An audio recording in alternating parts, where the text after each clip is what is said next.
It's better than I used the gavel the other night, and just the look. So I'll just raise my voice. So welcome everybody to statutory meeting this evening. Grateful for you coming out and supporting us, and especially those that have come out and to visit and observe what we're doing. Welcome to you all. Minutes of the last meeting. Are there any concerns or worries? Everyone happy for me to sign them off? Agreed. Thank you.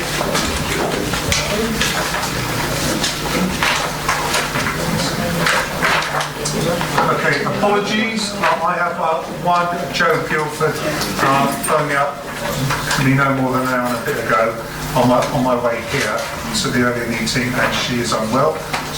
Hopefully she'll be okay after some treatments. She's at home recuperating. Is there anyone else? Any other? Deputy Chief. And nobody else. Okay, thank you. Declarations of members' interest, please. At any stage, you can declare an interest. Please do so. Even if you're unsure, then we can take some advice on whether that is necessarily proportional or not.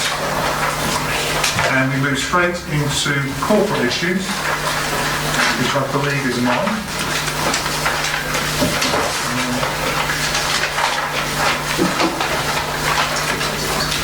Okay. We have the corporate issues with regard to the strategic register. The strategic register is part of the corporate plan framework, particularly informing the corporate strategic plan and medium-term financial plan.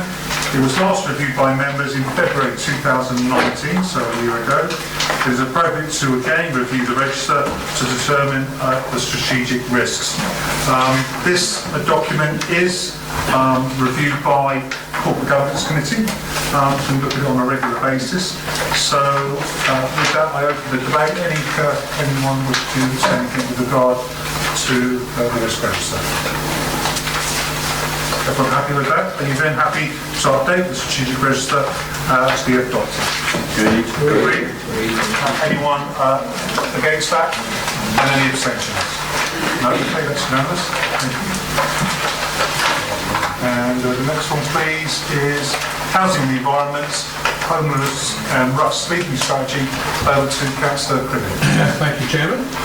This document just presents to strategy the results from our consultation, which we, if you remember, at the November the 14th meeting, we agreed that we would go out to consultation on the policy. Basically, we got 28 responses, which were 23 local residents, 4 public bodies and 1 other organisation. The reaction to the document was generally positive, with largely within 70 to 80% of people were strongly in favour of the document that we put out. There were 2 minor changes to the text proposed, which are within section 4.3 and 4.4 of the report of the appendix. But basically, the first is to provide further clarity. It's proposed that where voluntary groups are mentioned, would also refer to charitable organisations as well. So some are, but not all. Some of the voluntary organisations are charities, but it was suggested that charitable organisations should be mentioned in there. And the second is to include the identification of additional funding within the action plan. So the action plan is now amended to include for us to go out there and actually try and identify the sources of funding that could help us with our plan. So that I put that to the meeting tonight. The recommendation is that, one, we propose changes to the homelessness and rough sleeping strategy in response to representations as set out in the appendix be approved. 2, that further minor editorial changes be made to the strategy to include to reflect the fact that the document is being final adopted form. And 3, that the strategy supersedes section 9 homelessness in brackets of the strategic housing plan, which we adopted in the council in February 2014. So that will be received by this document going forward. So I'll put it to the meeting. Thank you, Councillor Cribbin. Councillor Randall. Yes, thank you. I know often when we have consultations, we often see, the responses from everybody. They seem to have been grouped together, so I don't know who responded, whether it was an individual, whether it was an organisation. I don't know who responded in which way. And the other thing was, I think I seem to remember saying about if somebody comes across a homeless person, what do they do and where do they go? And could we make that, a lot more public? A lot of the villages have notice boards.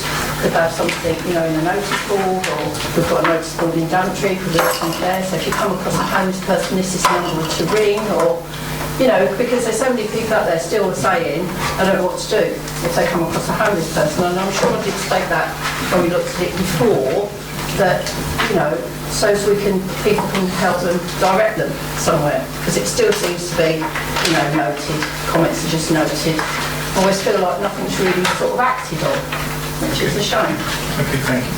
I'm sure we'll get some responses to that. Anyone else? Councillor Cribbin, do you want to respond to those two, please? Yes, I've got a little bit more information about who actually responded.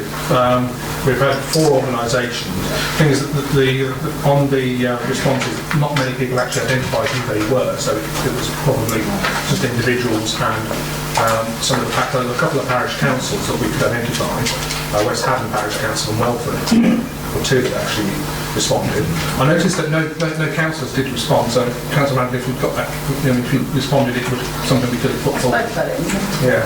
So, it's always open to councillors to respond to these things as well for the consultation exercise. But it's something we can take forward. Whether officers want to respond to the fact of being able to perhaps signpost people a bit easier on our website, perhaps. Yeah, we can take that on board, Chairman. And I'm perfectly happy to accept that. And better publicised, so I don't think increase how much information we give out about how to refer with speakers. And it would be nice if we could update Councillor Randall when that's done, just so that... Yes, by all means. We'll get that. Okay, thank you. Okay, in that case, we're happy to accept the recommendations. Okay, are there any against? And are there any abstentions? That's unanimous. Thank you very much. Going on to the second paper now, strengthening police powers to tackle unauthorised encampments, the government consultation. That is again Councillor Cribbin, I understand. Thank you. Yes. So the government has, so we've got loads of consultations in my section tonight actually. The government has asked us to respond to a consultation paper on the measures to criminalise the act of trespassing and setting up unauthorised encampments. It proposes changes to the Criminal Justice and Public Order Act 1994, and the responses that the Council is proposing to put forward, you will find at Appendix A. Largely we are in agreement with what they're proposing to do. The government is proposing to amend sections 61 and 62A of the Act, and they're 2 sections of the Act that give police officers the authority to move people on and to seize their equipment as well. So if you look at page 32 of the report, the first bullet points in that point there are what the government is proposing to strengthen with section 61 and 62A. So it's amending to permit police to direct trespassers to a suitable authorised site located in a neighbouring authority area, amending the sections to increase the period of time which trespassers directed away would be unable to return. Currently it's 3 months, they're proposing to extend that to 12 months. Amending the Act to lower the number of vehicles needed to be involved from 6 vehicles to 2, and also to enable the police to move on people on land that forms part of the highway. So, if you go back to Appendix A, you will see that we are largely in agreement with the government's proposals. And this is the response that officers have put forward, that we put forward to government. So this is a resolved item, so if this obviously goes through tonight, that will be sent off to government tomorrow morning or perhaps over. So I'll put that to the meeting. Thank you, thank you. Any comments? Okay, Councillor Dabbs first, please. Yeah, I can see it's a sort of tightening of the screw on the travelling community. And while I understand the effects of trespass on private land, and it can be expensive for the landowners and so on, and we obviously see it on the green expanses here. The question I've got though is what onus is there on councils to make sure that there are sufficient authorised spaces Because part of this equation, I would say that you could say to any illegal encampment, there are spaces in this side, not, John O'Groats or something like that, but within the county or within a reasonable space, and that, I feel, would be a good argument for effectively criminalising it. On the other hand, are there enough spaces, and are we just making somebody's life even more difficult than perhaps it necessarily should be?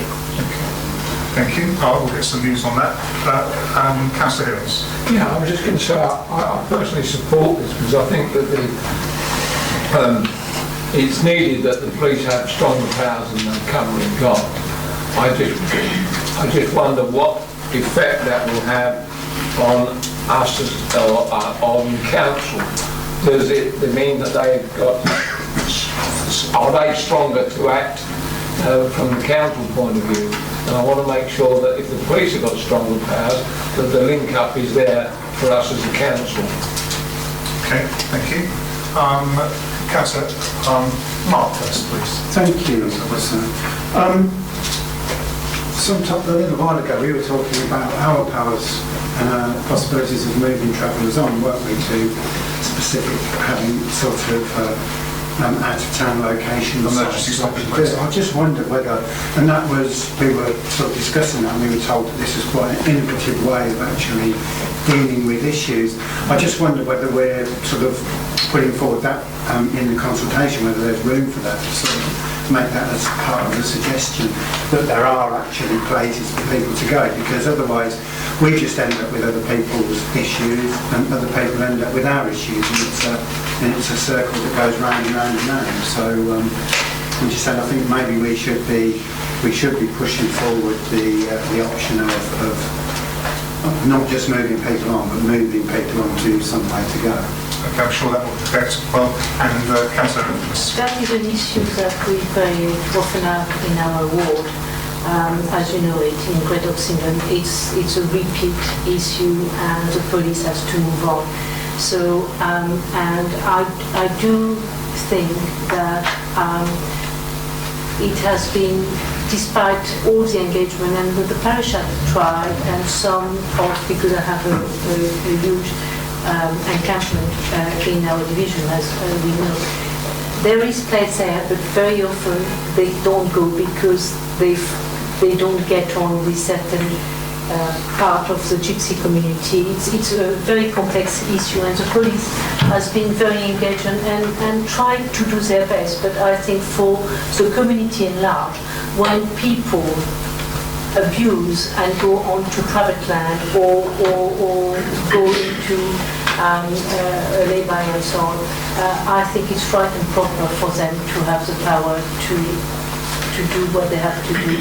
And also the gypsy community will, by and large, there is very few trespasses, but when those ones trespassing, keep them also by name. So I think for everybody it would be better that we don't see those illegal encampments in our district.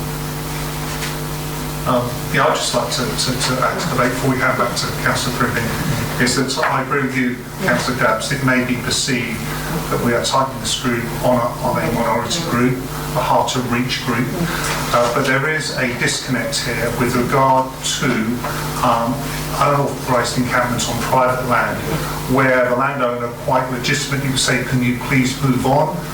They refuse to. It then costs the landowner money because the gypsies and travellers are refusing to acknowledge and respect the person's right to move them off. Now, that can't be right, that it costs an individual thousands of pounds to ask somebody to get off their land who were there unlawfully. That can't be right, even when he or she has asked them to move on. So there is a balance here. We do need to be cognizant of the great traditions of gypsies and travellers, but we also need to be fair to our community members. It's unfair that they should be penalised financially because somebody will not move off their land when they're asked to do so.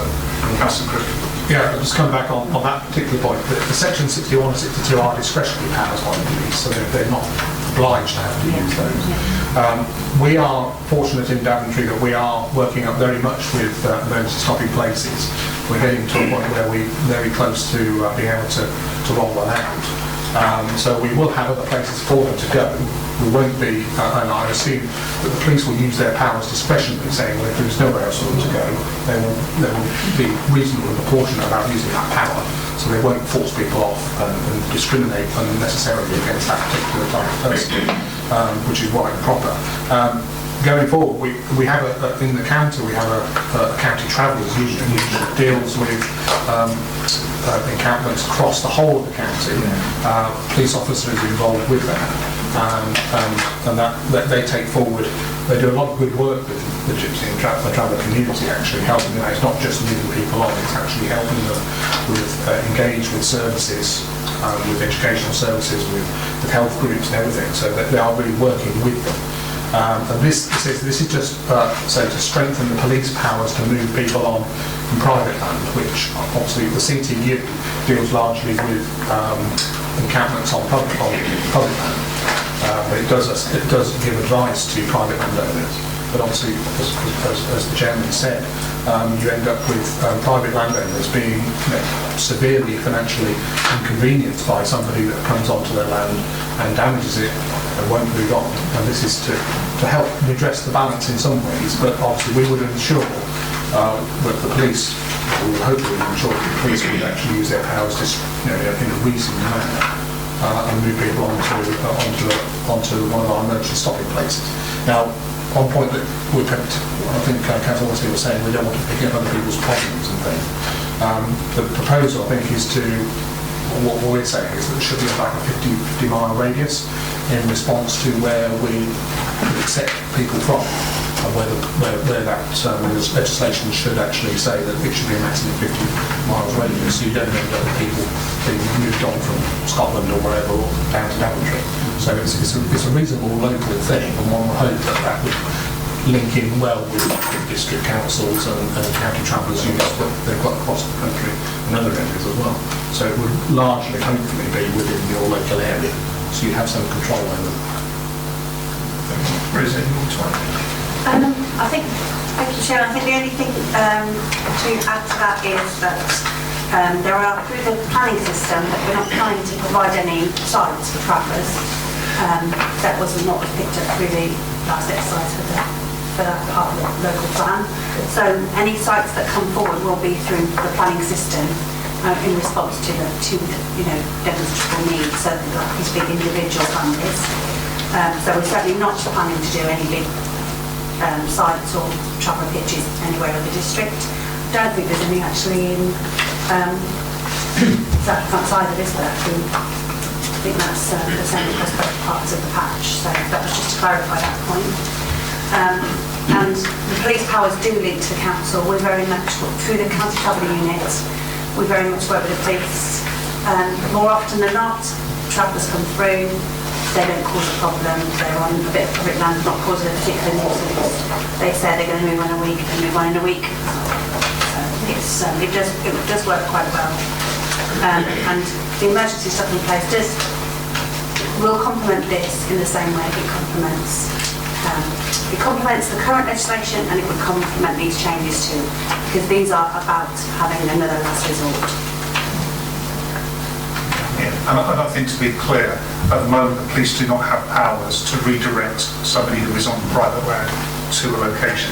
I think that the harmonisation of powers will come if the government allow this legislation to come through, whereby the police then can use their 60 and 61 powers on private land as well. Okay. In that case, are we happy to resolve the item? Okay. And was there any objections to that? Thank you very much.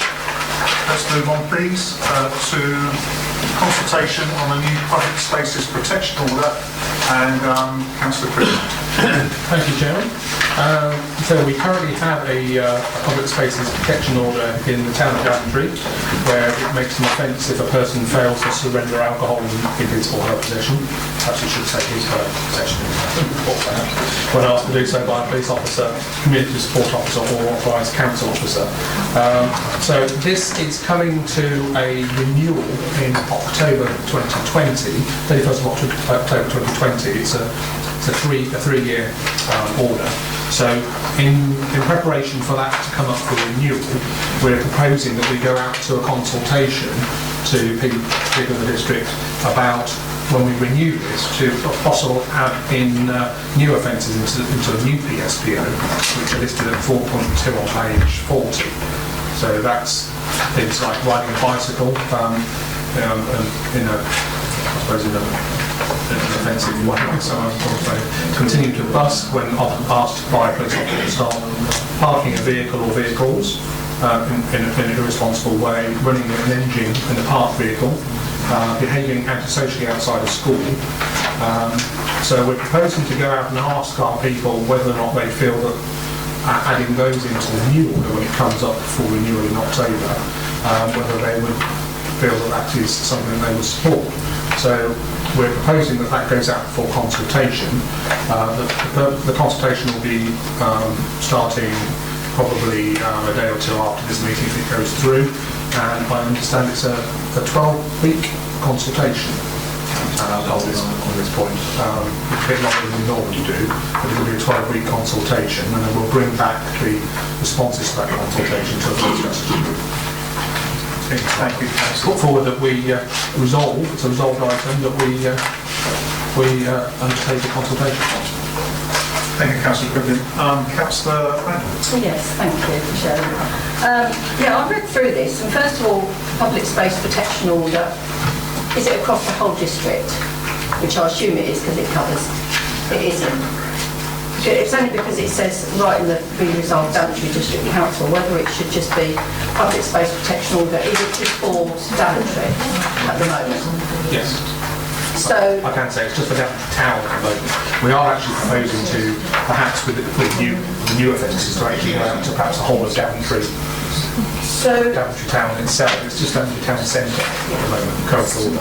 So does that mean then, so if somebody is causing a nuisance riding on a bicycle in a village, then there's nothing anybody can do about it because you haven't got a public space protection order? Not with this particular, no, but it's something that we have public space protection orders for other parts of the district in respect of things like dog farming, etc. It's a different order. It's something that we can introduce across the whole district. But the other thing, reading through this, it was something that I felt could cover, anywhere, and I just wonder why, that you haven't got the same rules on a public space protection order across the whole district. And the other thing was that I did find a bit bizarre about was adding antisocial behaviour outside of school. Now, I thought antisocial behaviour was antisocial behaviour. It doesn't matter where it occurred. Surely your antisocial behaviour isn't going to be different in different spaces. If it's, if it is an antisocial behaviour, it's antisocial behaviour whether it's outside the church, outside a council building, outside a school. And the other thing was the authorised council officer. Who is the authorised council officer? Because again, if there's no police around and people are finding that somebody is a nuisance, at least they can through to the council and say, somebody's causing a concern, can somebody from the council come out because you are, available to enforce that order? Okay, Councillor, we will get some answers to those. Let's get through the members first, and then we'll get those answers for you. Councillor Brown. Thank you, Chairman. More than happy to see this go out to consultation. I always pay close attention to these PSPAs because I do think that inherent within this legislation and what have you, there is a risk that we end up creating too many rules, too many laws, and interfering too much in people's lives. However, I think the proposals within this report more than fair, perfectly proportionate. There's nothing in there that I believe most members of the public would object to, so I look forward to seeing the results of the consultation. Thank you, Councillor Brown, and often debated with you over this issue in the past. Councillor Ritchie. Thank you, Chair. I accept that the police and council officers need to have powers, but there also needs to be limitations of these powers to protect members of the public. And there needs to be procedures that that allow redress if the powers have not been appropriately used. I just wonder with some of these. I know that this is only going out to consultation, but we should not be putting something out to consultation if it includes a proposal that this council has got serious objections to. I mean, I just look at someone, to continue to bus when asked to stop. Now, there may be circumstances when it is perfectly reasonable to ask a busker to stop making a noise. But if it's as simply that somebody doesn't particularly like the nature of the music the busker is playing, or if they don't like their voice. It says, parking their vehicle in a manner which causes harassment, alarm, or distress. I've got no idea how you would park your vehicle in that way. There are laws about parking vehicles in a way that doesn't cause obstruction.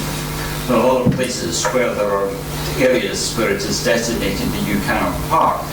But I've got no idea what that means. Are we not just opening this up, giving a huge amount of discretion to police officers, to police support officers? It worries me. Okay, thank you. We'll get some views on that. Councillor Mark. Thank you again for letting me speak, Chair.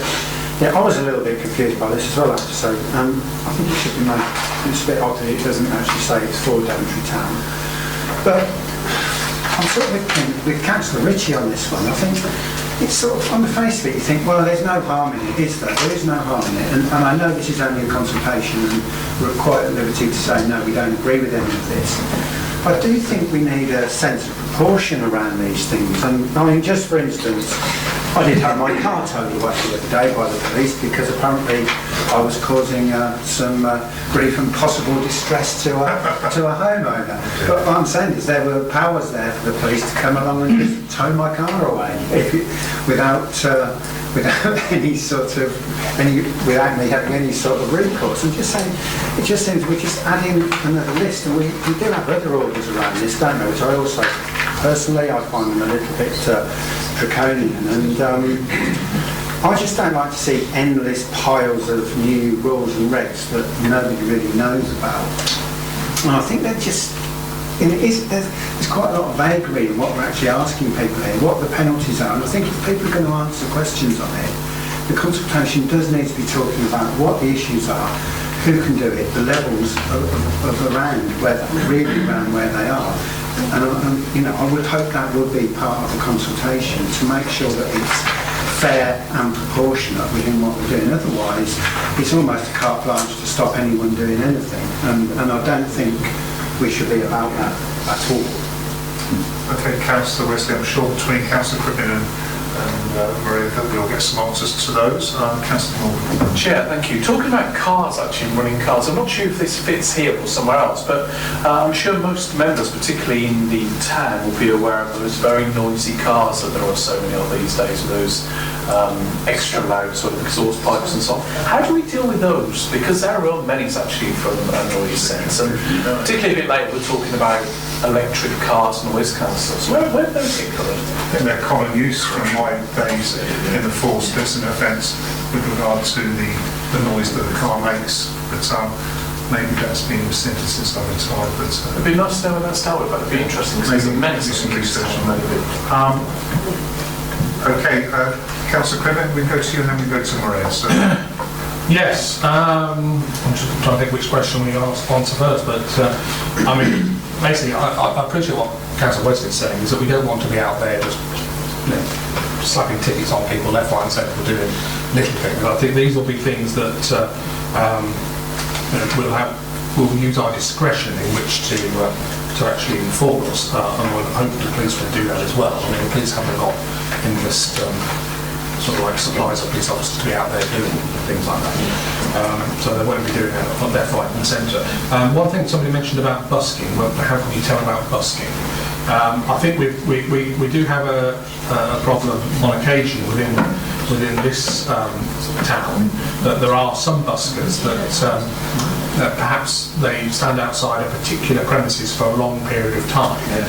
That's what we're talking about. We're not talking about whether people like the music or not. If it's causing a distress to the shop owner or something like that, where it's stopping people from going into their into their premises, then we can ask them to move on to a different place that won't be so disruptive.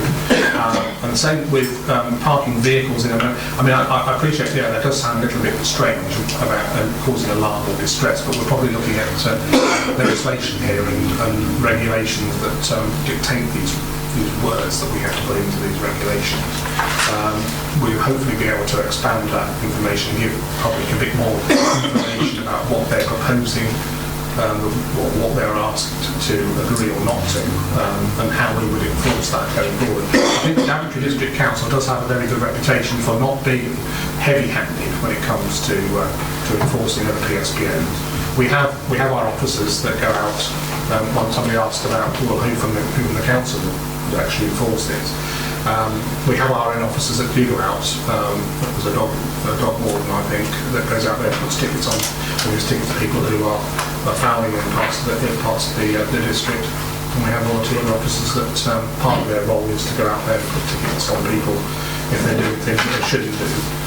But by no means are we slapping tickets on people left, right and centre. I think we're trying to enforce common decency, I think, within the community, and this is going to allow us to be able to actually continue to do that, and hopefully most people would support that. Okay, thank you, Councillor Chief. If it's just to come back on that point. In response. And then we'll, I mean, I fully accept that a shopkeeper would feel a bit annoyed if somebody set up at 9 o'clock on a Saturday morning and played a loud guitar for the rest of the day outside their door. We simply need to have a rule that says you're not allowed to do that. My concern is it is left then to a matter of discretion, which is effectively saying that the police officer, the council official, is there to make up the rules as they go along.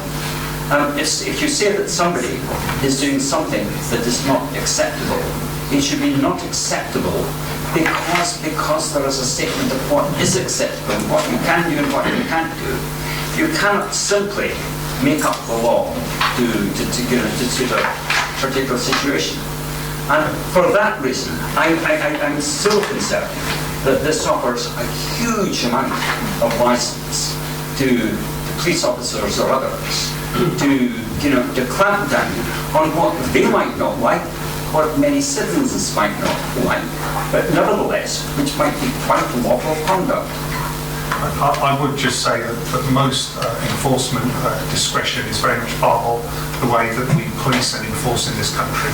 So that is one of the pillars of the way we deal with wrongdoing. But Maria, is there anything you want to add before we close down this subject? Thank you, Chairman. With regard to the location, it's the town rather than the whole district, and that is, by the way, on in 4.2 in the penultimate paragraph. It was previously the town centre, but it's actually been extended to the whole town, because having looked at the evidence for Daventry over a period of years, these kinds of antisocial behaviour and other instances, there is evidence of those. We know that from the crime figures, we know that from our antisocial behaviour monitoring, and the antisocial behaviour groups and the joint action groups and so on. So there's an evidence base to justify doing something in the town. If there was evidence coming forward for other locations in the district, we could include a suitably tailored PSPO in those locations as well if required. Antisocial behaviour outside of school, I mean that's clearly something that has been identified as an issue. And it would be an authorised council officer, which could include town ranger, PCSO, or a council officer, or a police officer.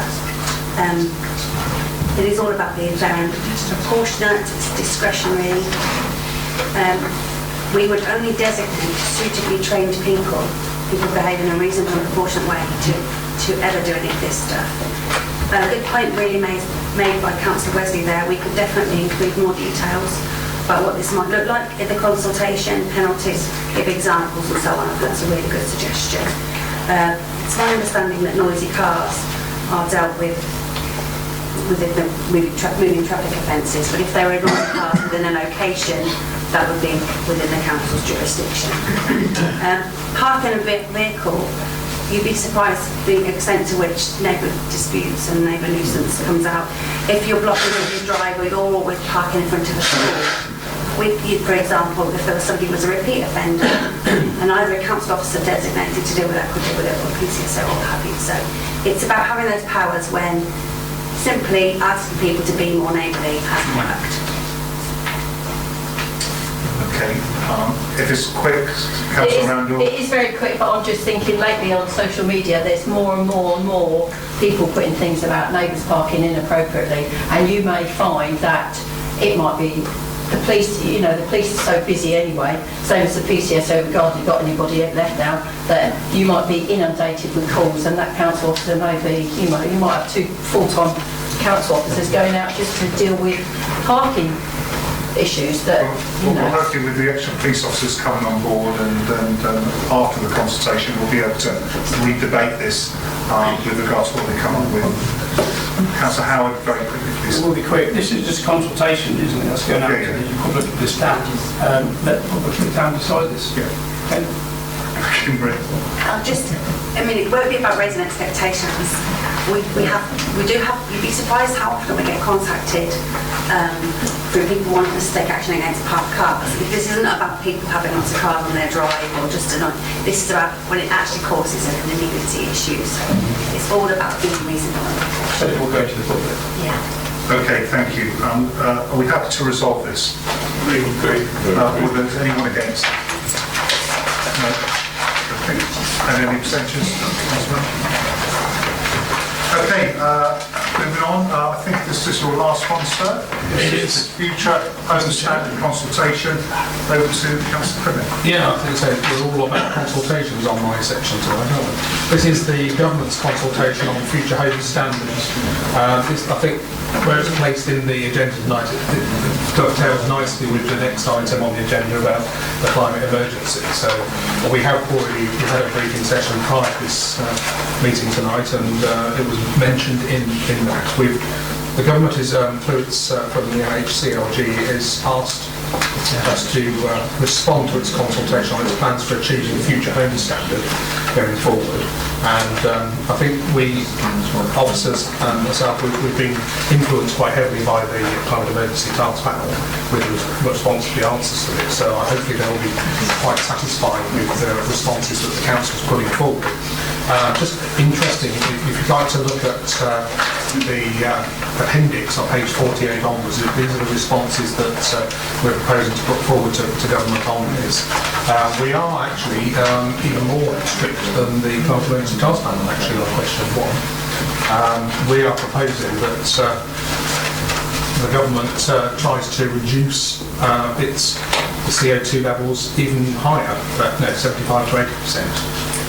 We reckon that this council should put forward to the government. And also, one thing that we did discuss earlier on, actually, in our briefing session, was the Planning and Energy Act. We're suggesting that the government should not commence its amendment to that act to limit the powers that local councils have in respect of setting their rules in how developers actually introduce new green technology within their houses.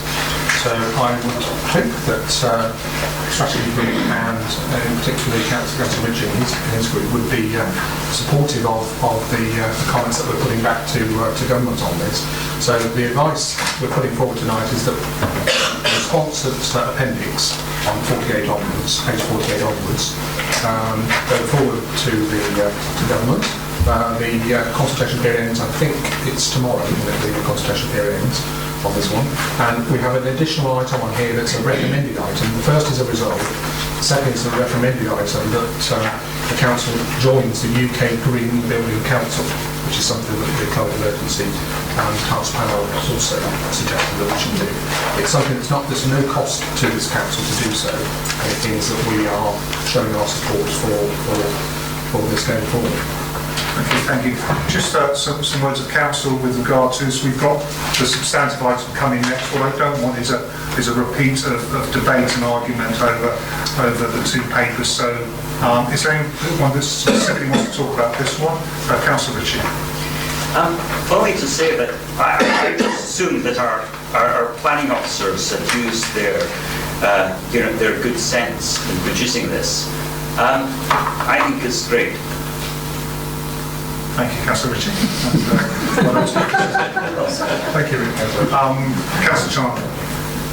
Thank you, Chairman. Yeah, I'm supportive of what the Council is proposing to return to government. I just wanted to make the observation that part of this is reflected in proposed changes to the building regulations. And I personally have no faith in the building regulations. We heard earlier comments about we need clear statements of what's acceptable and what isn't. The building regulations are supposed to be that. There were 72 people in Grenfell Tower who found out that that wasn't necessarily the case. I know for a fact that Part M of the building regulations just doesn't work at all. But there they are. So, just an observation. Thank you, sir. Okay, can we just take them one at a time? So are we happy to resolve the consultation response? Yes. Yes, and I take it there's no objections to that for the debate. And finally, are we happy to recommend that the Council joins the UK Green Building Council? Those in favour? Yeah. Okay. And anyone else? Thank you.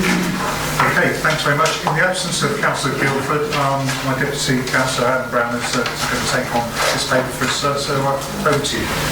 Thank you, Chairman. So, those of us who were here for the briefing before the strategy group meeting have heard a great deal about the issues in front of us already, and firstly I want to say a huge thank you to all of the councillors involved on the task panel and all the other members of Scrutiny and Improvement for considering this matter so thoroughly. I think when we pass this issue from full council to Scrutiny and Improvement to consider the matter, this is precisely what we hope to get back in terms of a thorough consideration of the issues at hand, something far beyond simply declaring a climate emergency and actually starting the process of considering and setting out how we would react to that climate situation that the whole planet faces.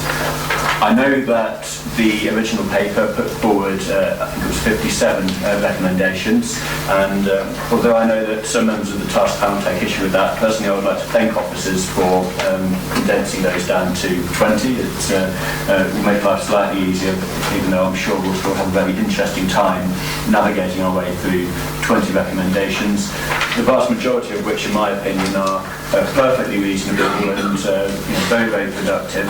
And so I look forward to a good debate on the issues in front of us. Thank you. Councillor Morgan. Thank you, Chair. I think probably actually on reflection I might need to declare an interest here because it occurred to me during the meeting we had beforehand that one of the reports that was cited quite heavily was the Committee on Climate Change's reports, and my company ADAS has done a significant amount of work contributing to that report. However, it doesn't affect anything in the documents. But now I've got the floor, I'd also like to say it was sometimes, quite frankly, I think, particularly when you're in the administration, the motions that come forward can be quite challenging and sometimes tiresome.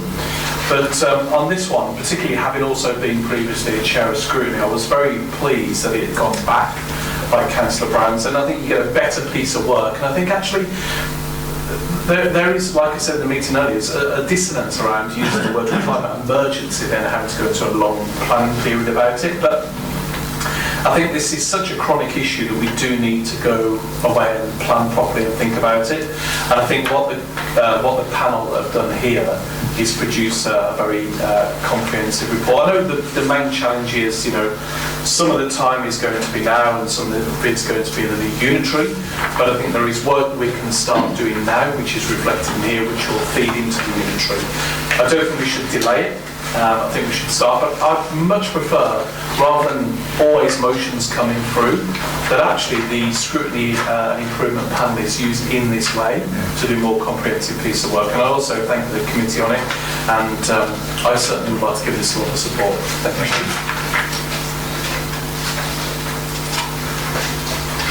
Councillor Ritchie. Thank you. In speaking, I have the some notes in front of me because I hope I'm speaking on behalf of my colleagues in the task panel as well. Councillor Harris might decide that there are things he needs to add. We did, however, I think, work extremely well together. For that, it made it very, I think, I was trying to use the word enjoyable, that might be sort of worse. But I'd like to try to reflect some of our thoughts on the recommendations that have been put to this committee. We recognise that it was going to be a bit of a challenge to put to the officers 50-something recommendations. We know that we're doing that at a time when officers are already under pressure with all the different things they need to think about with reorganisation coming up, and to come up with this number of recommendations was never going to be easy. We're grateful to them for having at least considered them all. Of course, we're disappointed that there are some of the things that we've recommended that have not been passed on as recommendations to this committee. Everything we recommended because we thought it was important.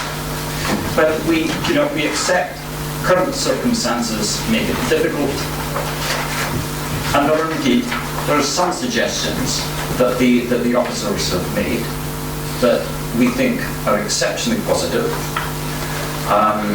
that seem very constructive as ways of moving ahead. And I say that even if there are some about which we have reservations, and there are a small number on which we simply have got to say, we cannot agree. I'm not proposing to talk through all of the recommendations that we think. There's a slight sort of difficulty here as to whether we approach this in talking about the sequence of recommendations made in the report, or the recommendations that that have been made to the committee. But let me say to you that there are a whole group of recommendations that we have made that have been put together for proposing to the new unitary body when it is created. In fact, it's talking about the shadow body, so that we're not actually waiting all that long. The fact that government reorganisation is around. We've debated this in a briefing meeting, whether that's been a problem or an opportunity. I'm sure it may be in some senses an opportunity, but given that most councils talk about declaring a climate emergency and saying that they want to have targets for 2025 or 2030 and so on, we can't do that as Daventry district, because as a district council, we are not going to be around at that stage. So it has been a complicating factor, because we're making some recommendations that we think the Daventry District Council needs to work on now. We make other recommendations that will be effective over a much longer time period, and it is therefore appropriate that it is either a mix of DDC and the new unitary to think about, or in some cases even just one to pass straight to the new unitary. We're therefore very pleased at the recommendation that DDC should urge the new body to set up a climate change working party to look at the things that are referred to. We think that is very positive. Where we have a slight concern, however, is that the new unitary, it will exist in shadow form from this coming May, but it will be another year before it is in a position to actually enact anything. And what's more, as a new council emerging from reorganisation, it is going to be under loads and loads of pressures to make sure that essential services continue to operate, to make sure that it is doing all of the things that it has got a statutory obligation to do. It will have all sorts of teething problems to get over and to make sure everything's going according to plan. Our fear is that in these circumstances, climate emergency is not going to be right at the very top of our agenda as things that are must do. It may be that councils think that it is the very top of the agenda, but from a point of view of existing services and statutory responsibilities, it may not be. So there is a concern that any reference to the new unitary should not be simply a sort of abdication of DDC's responsibility for doing anything. It should not be an exercise in kicking a can down the road. And for that reason, there are some places where we cannot just agree with absolutely everything that is suggested as the answer is passage over to the new unitary. We feel that DDC ought to go out in a blaze of glory by demonstrating what it is capable of doing. There is a second area of recommendation that covers 12 of our recommendations, where things are referred to climate emergency communications plan. Now, again, I think that having a climate emergency communications plan is a tremendous idea. We welcome that. We love the fact they said that it should be put together in the coming year. But remember, we're running out of time as a district council. It needs to be put together so that DDC is still in a position to do something about it. And I don't believe in this case we are actually talking about something that is a big job. We have suggested a whole number of communication activities, ranging from leaflets to websites to meetings to writing a letter to talking to people. It can't be a big task simply to order these in such a way that we can tackle them over the coming year. And I think that this is a recommendation that we would feel more happy about accepting if we felt that this communications plan was going to be there for approval not later than the May Council meeting. I would have liked to have thought that there are some parts of it that could be done in the next couple of weeks for the Council meeting later this month. But it should not involve any delay in actually getting things done. These are the sort of general points that I want to make. We have here a list of, in our recommendations, of it's 2 pages of cases where we think we don't agree with the recommendations. And I honestly am not being terribly sure about the best way of actually handling this. We have reproduced the bit of paper that we can circulate to give members an indication of where we are either sort of slightly unhappy or where we are totally opposed to what has been recommended to the committee. I suspect that given the number of things on the agenda, you don't necessarily want to talk through what might be something approaching 20 different recommendations. I think we'll take them en bloc and the general, and then find a more pragmatic way of dealing with it. My difficulty with that is, you say take them en bloc, but in each case, our response to the recommendations are quite different, quite a different nature in each case. This is not something that we can respond. So you're proposing that we vote on each one as to whether we are going to recommend them. So you won't be voting for any of them. It will be only the members of strategy. I appreciate that. Which is why members of this panel have got no vote whatsoever in this meeting. We are not in a position to make proposals because we aren't members. We can only tell you what our views are. But we would welcome it if there was some way in which we could move ahead so that we didn't need to come to the next council meeting with a list of amendments to the recommendations coming from this committee, or a list of separate motions there to require the council to consider the recommendation that we have made. And I wonder if there is some way in which there can be an agreement to proceed to a series of discussions around groups of recommendations. So sorry, Ken, I was just asking about just with regard to the way to resolve this. Colin, do you want to add something? Yes, please, Chair. Yeah, I think I can understand actually having chaired scrutiny once upon a time how it looks, and obviously this table we have set up was established under my watch as chair. But I do think actually with 20 recommendations here, there's more than enough to get our teeth into. And the nuance on some of those and how they're spanning time, etc., really sets us up very well.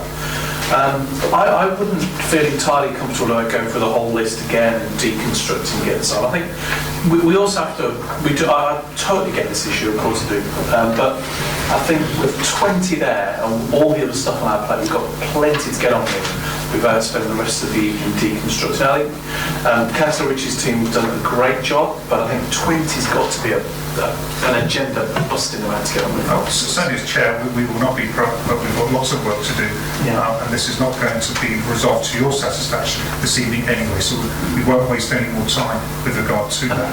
But can you, you're not let's go back to Ken. Sorry, the other point I was going to make is, of course, within scrutiny there is a mechanism which we have, which is about the post-implementation evaluation. I recall it's still there.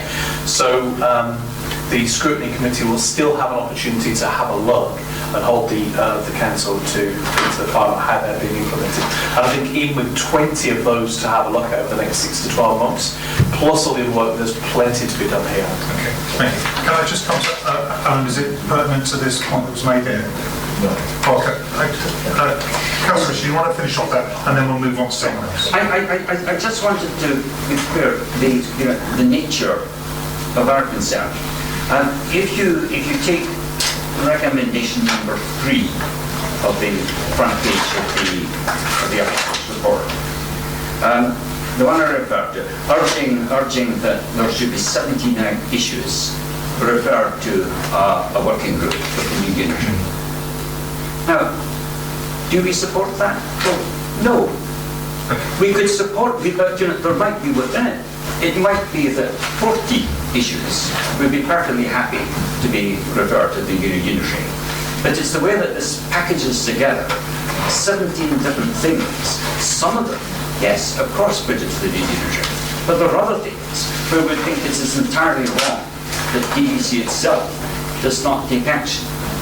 And it's the officers have packaged this in one way that makes it quite difficult for us to see how to steer ahead with the particular recommendations that we have made. Packages all together, and it is sort of on a take-it-or-leave-it basis. We can't approach it that way. There are some things that we cannot agree with. There are other things that, sure, your recommendation 3 is fine, but not necessarily for all of the 17 recommendations to be bundled. I'd like to move the debate on here. I'm sure that you can speak to the monitoring officer with regard to ways that you wish to pursue it as a group, or maybe with regard to your Liberal and Democrat colleagues as well, and find a way that satisfies you through the process of full council. I don't really think we're going to achieve that for you here, sir. But Councillor Chandler, and then we'll go back to Councillor. Thank you, Chairman. I want people please to look at recommendation number 8. What is recommended there is neither feasible nor a good idea. I would recommend that instead of suggesting that the West Northamptonshire planning policy required heat pumps and solar panels in its policy guidance, it should be to recommend, because there's no way you could require everybody to fit either or both of heat pumps and solar panels. That will never work.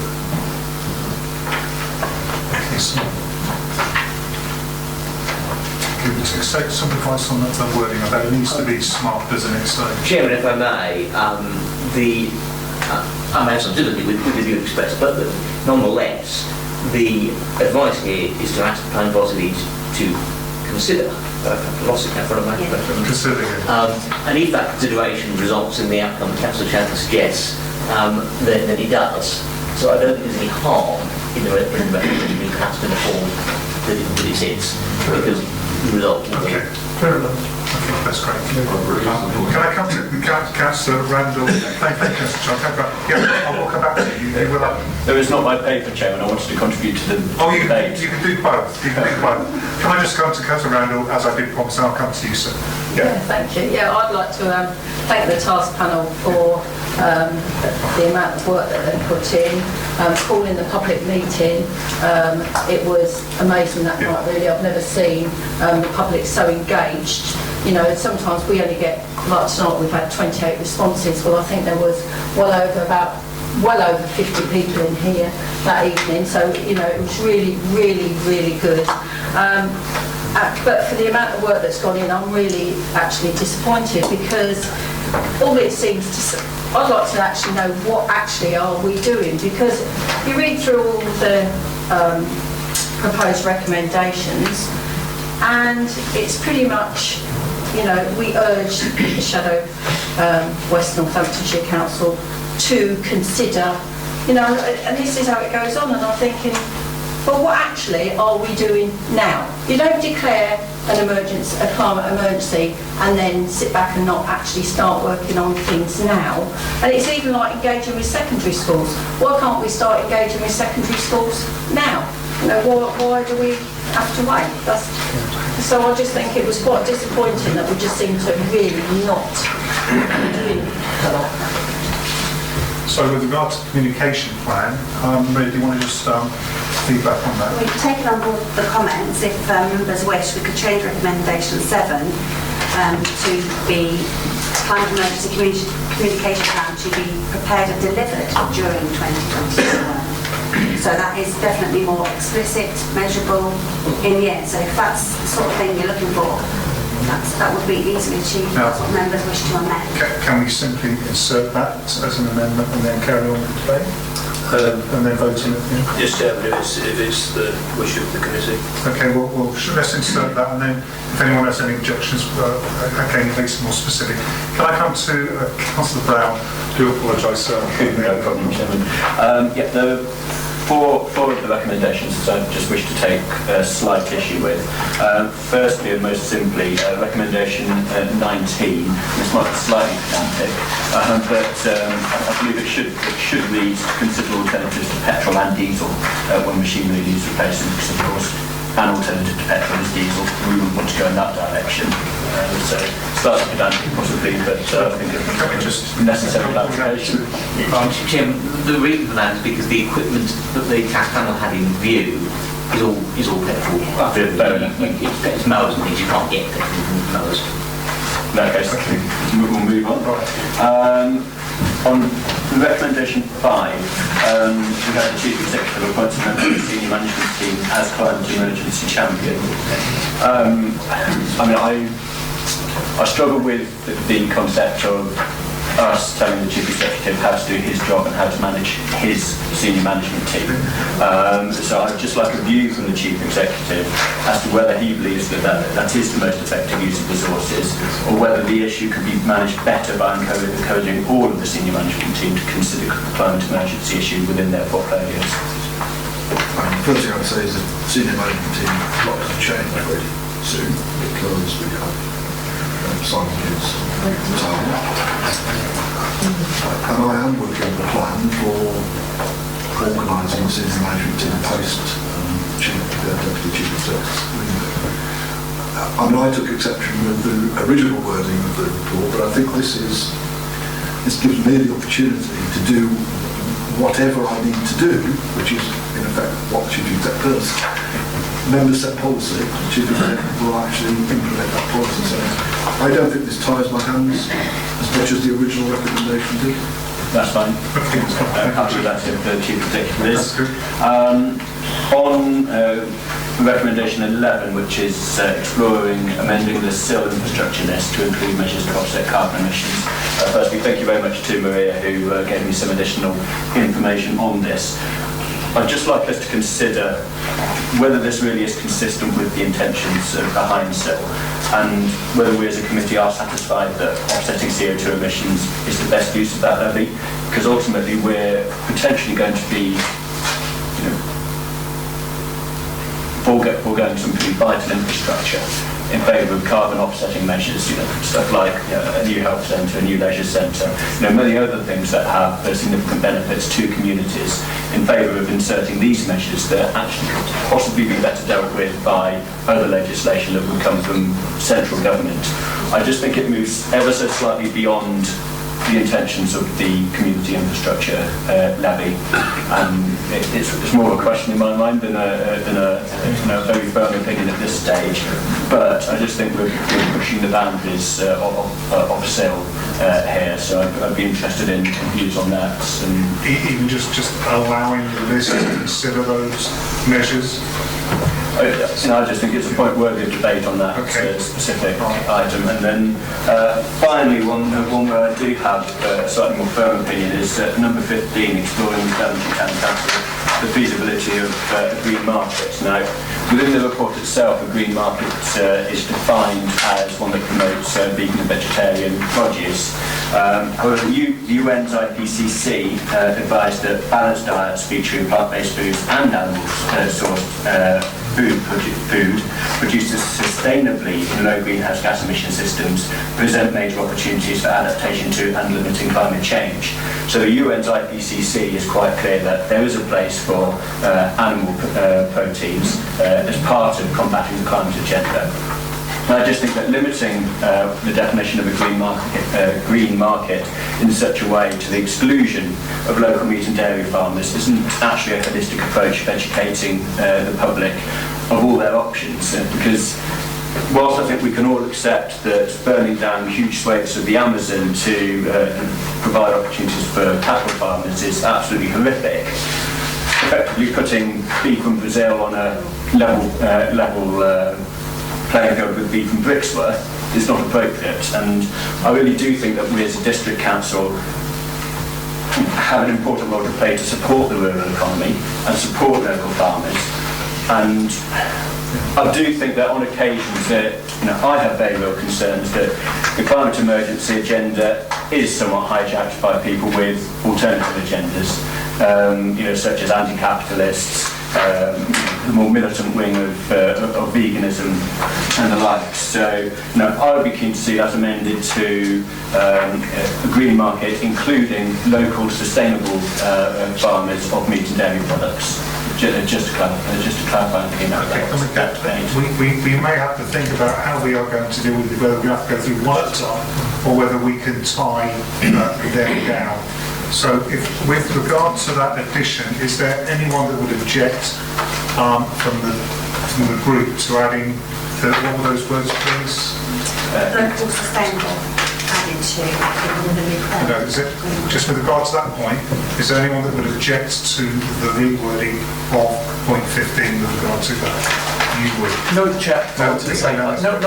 Choose better words. Please. Yeah, is there anyone that would object to that?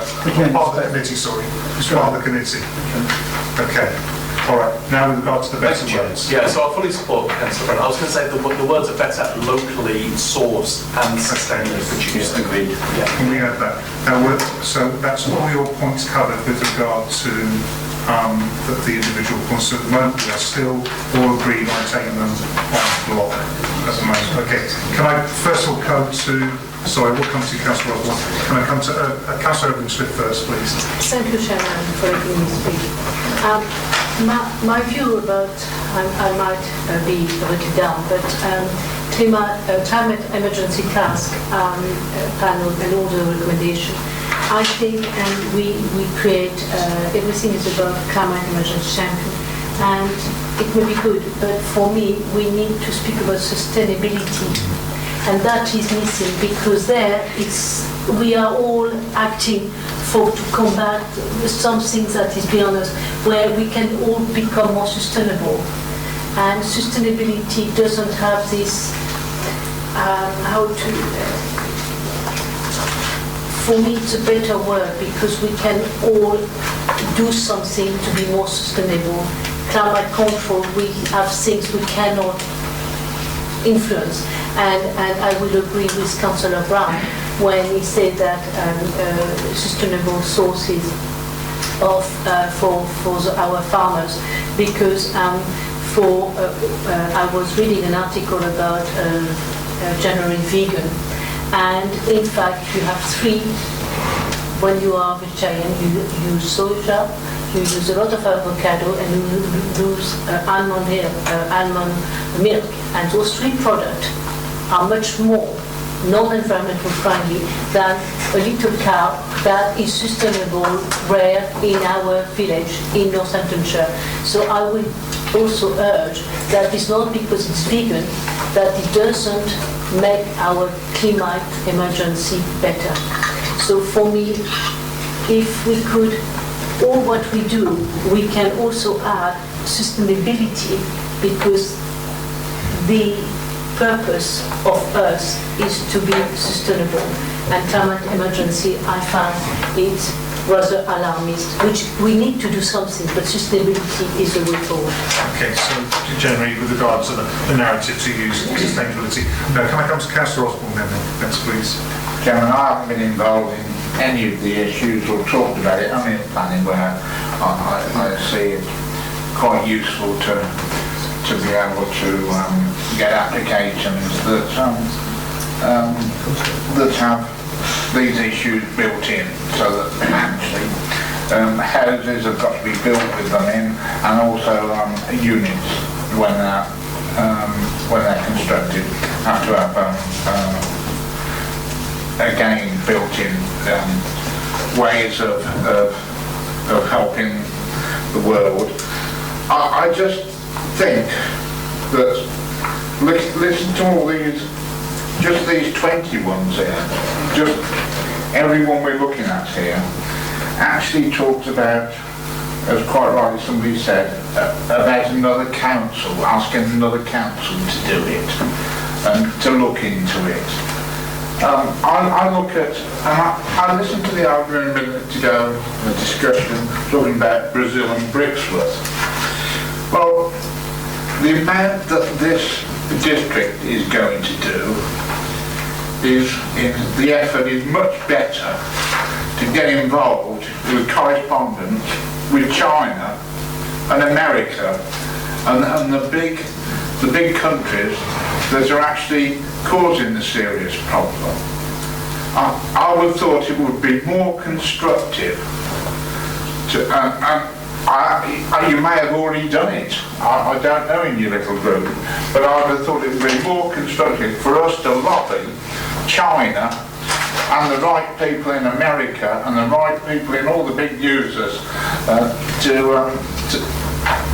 to get their country a bit more like our country and a bit more like our district. It's not just what we can do here, because it doesn't matter if we make this a million times better. If the other people don't do it, it's still going to be exactly the same. So I'm not going to be voting for it because I don't see it's going to do any good, to be honest, Chairman. Okay, thank you. But just to add to reply to that, we will then go to Mark, and then we will then go to the vote on this, because we'll be talking all evening with regard to how we feel. So, yes, just a very quick point, because I think Councillor Osborne slightly misunderstood the point I was making. Deforestation of the Amazon in order to make space for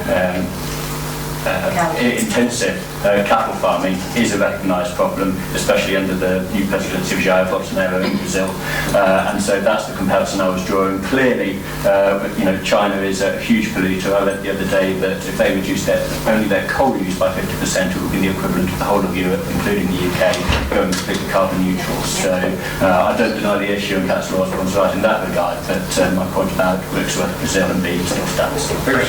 I think it's appropriate for Councillor Wesley just to finish off with the comments, and then we will be going to the vote. Thank you. Thank you, Chair. Again, I just want to say I was absolutely amazed by the report that was put to the scrutiny committee. It was such a good piece of work.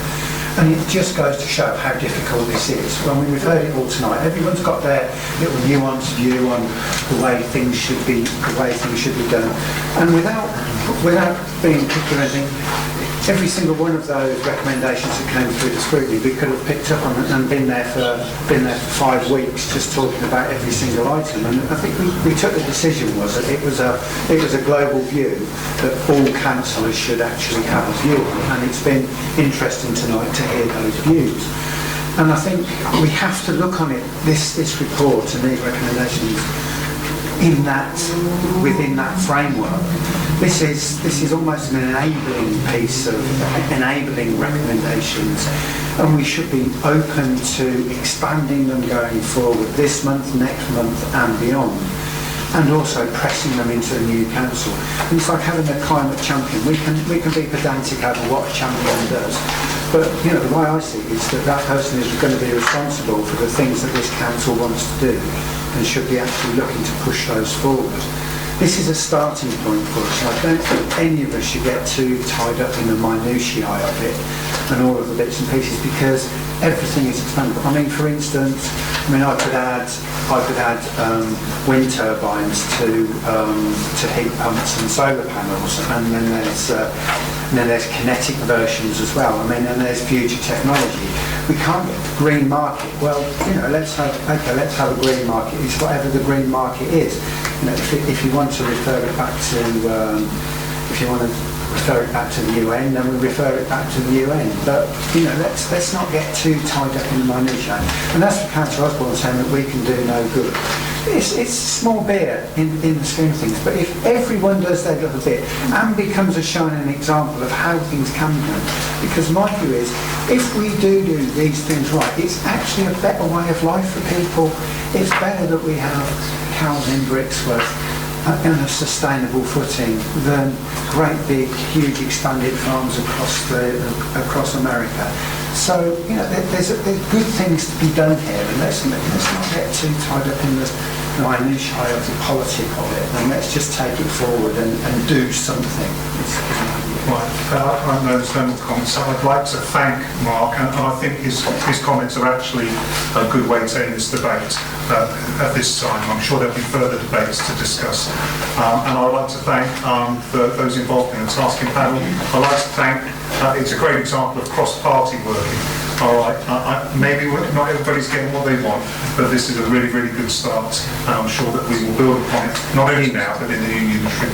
So those of you from the group who would like to follow through with this and recommend the 20 with the 2 members that are stated, please do so, indicate.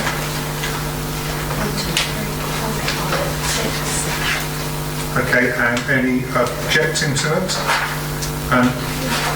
Okay, and any abstaining from it? 1 abstention.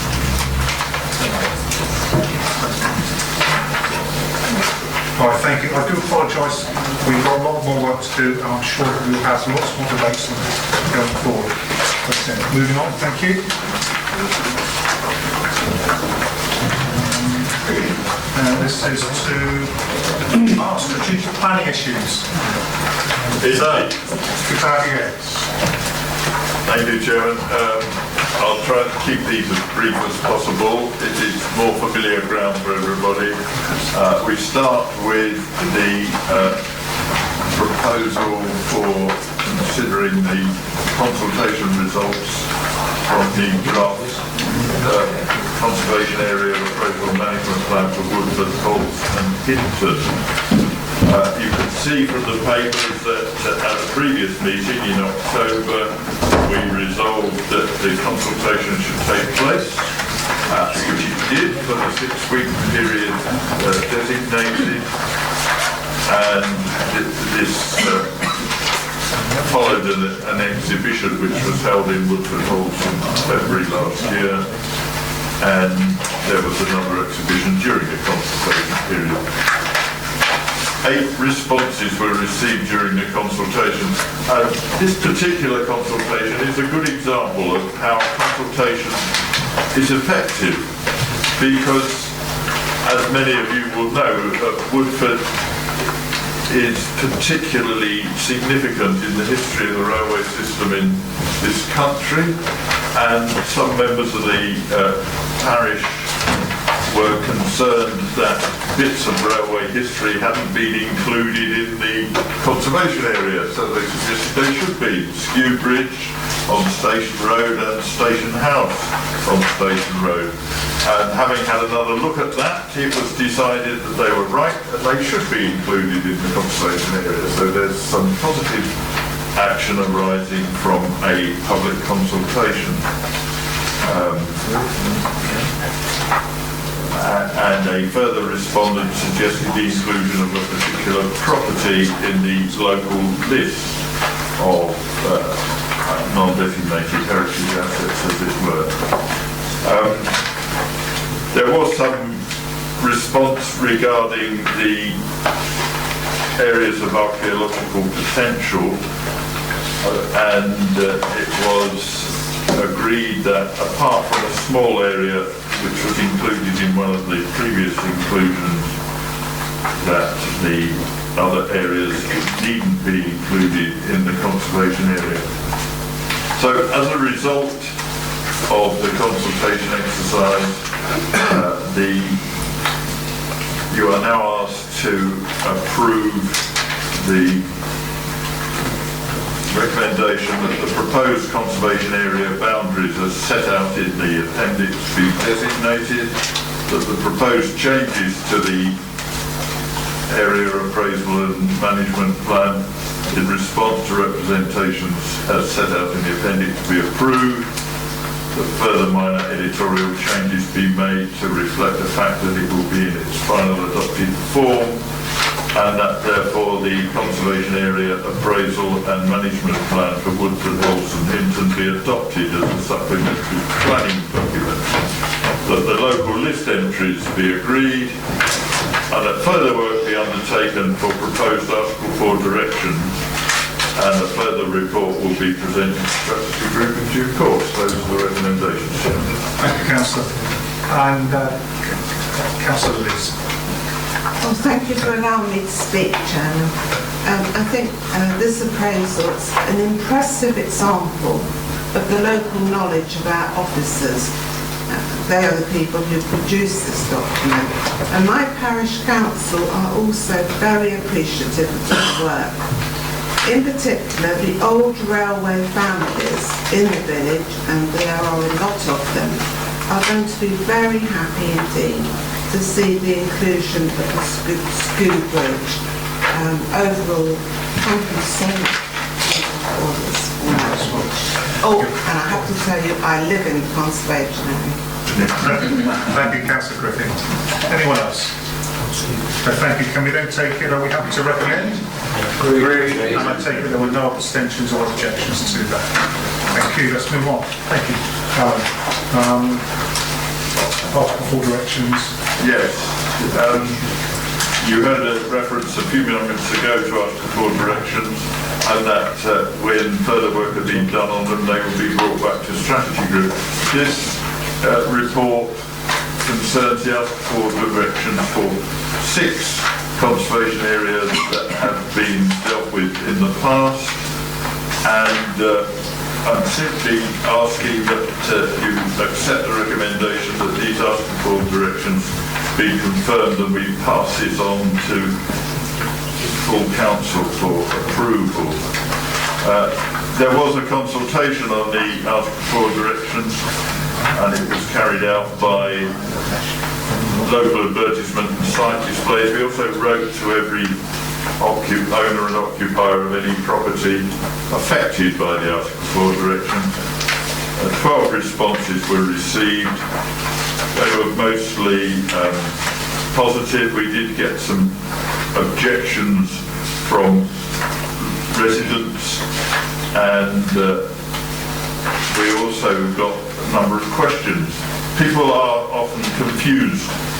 They think that an Article 4 direction on their property means that they can't do anything to it. It doesn't mean that. It simply means that they have to go through development control in order to do anything to their property. In other words, permitted development rights.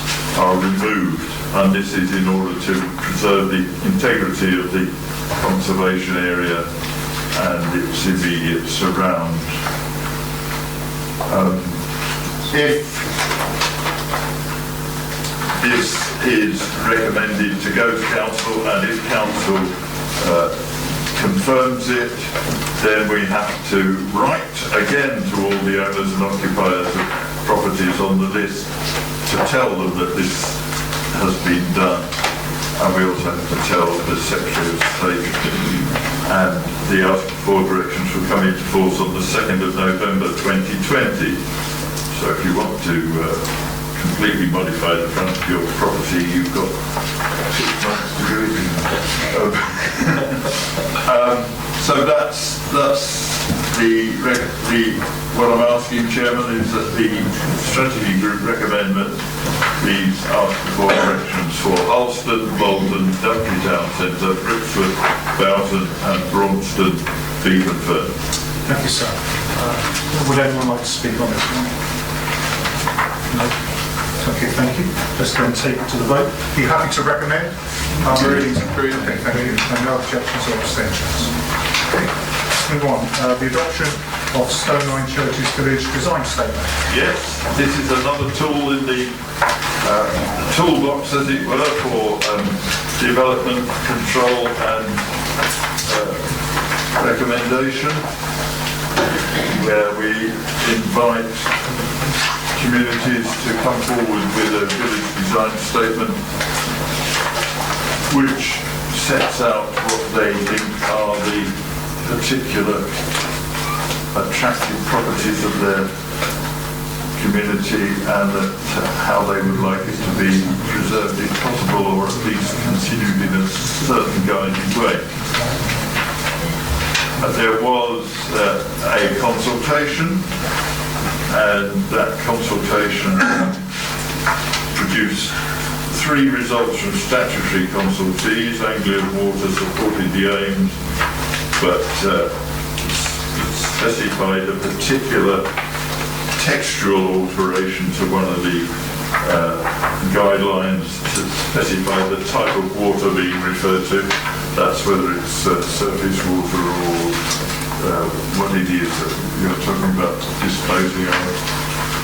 Highways England had no comment to make, which is not unusual, but they have to be given the opportunity. Natural England made reference to a variety of landscape, green infrastructure and biodiversity issues, and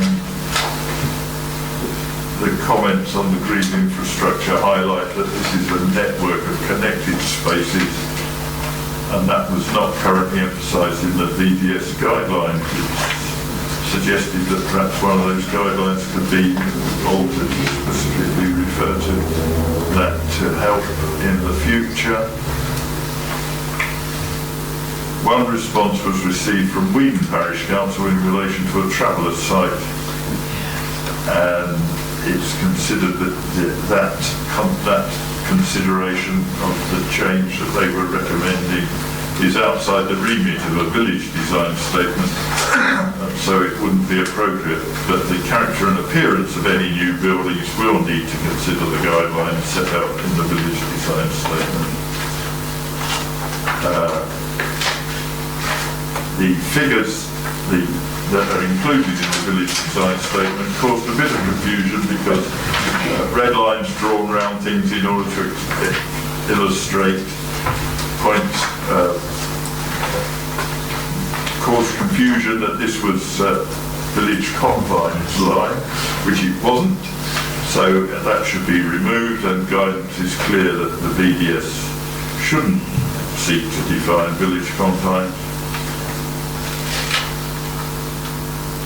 And in reference to local wildlife sites and local green spaces, the wording needs to be tidied up. Otherwise, the recommendation is that the Stone Nine Churches Village Design Statement has been through a consultation exercise, and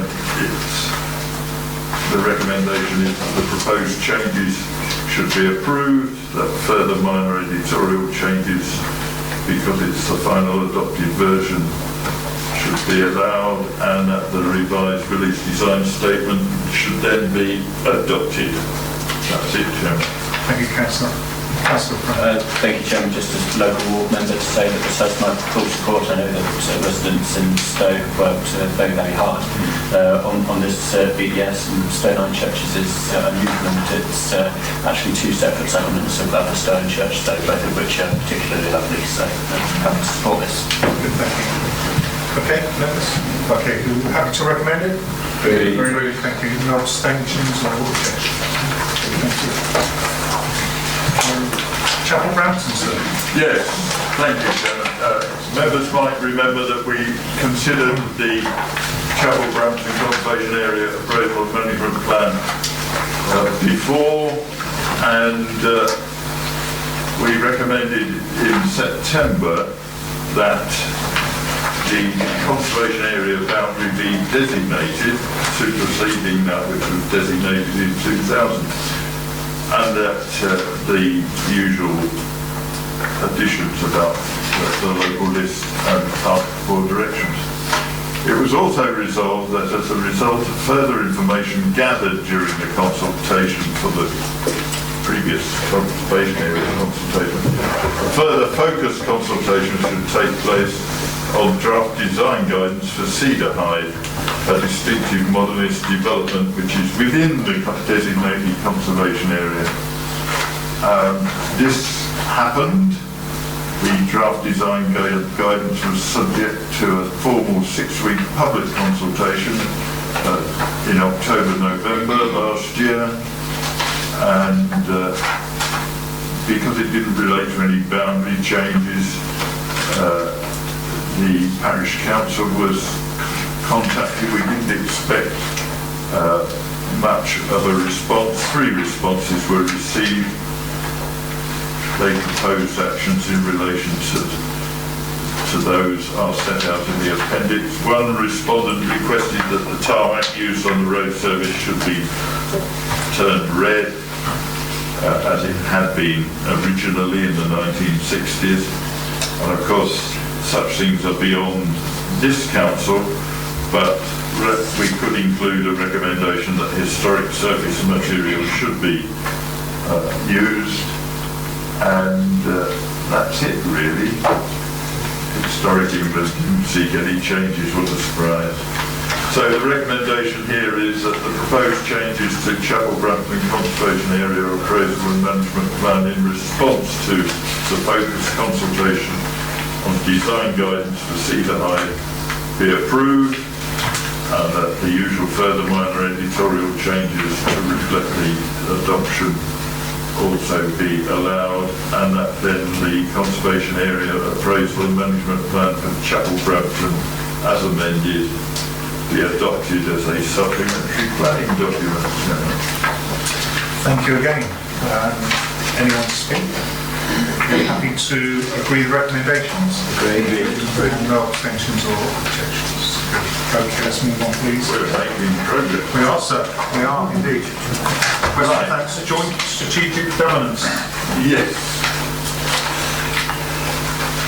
We have to review the policies of the West Northamptonshire Joint Core Strategy because it was adopted just over 5 years ago in December 2014, and the rules require that a local planning authority must review its local plan every 5 years.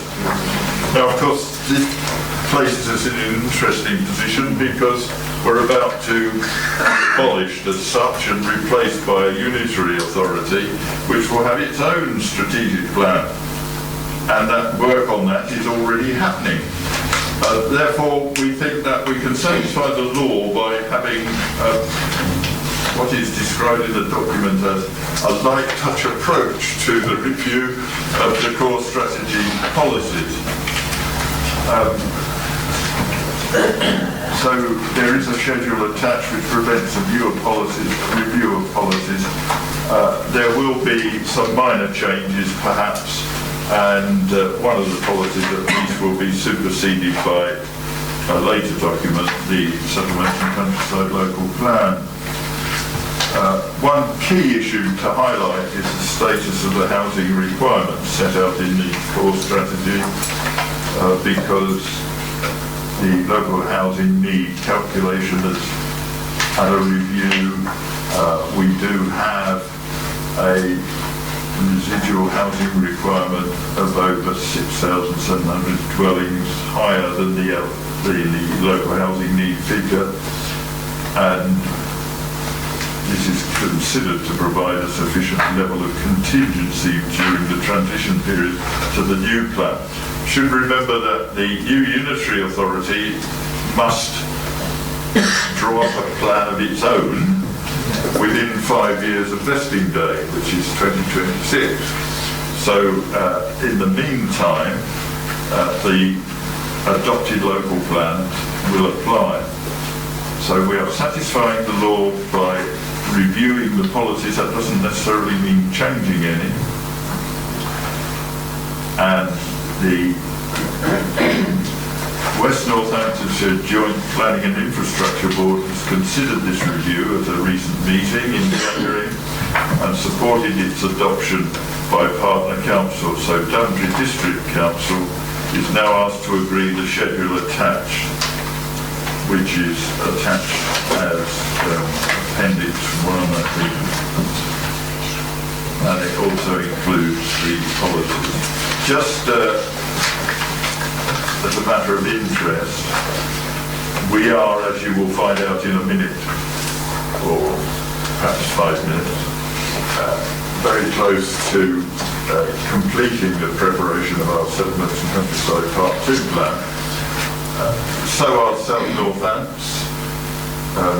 We're not quite sure what's happening in Northampton Borough. They've got a bit quiet on theirs, but they're being a bit coy, so I guess they're still working at it.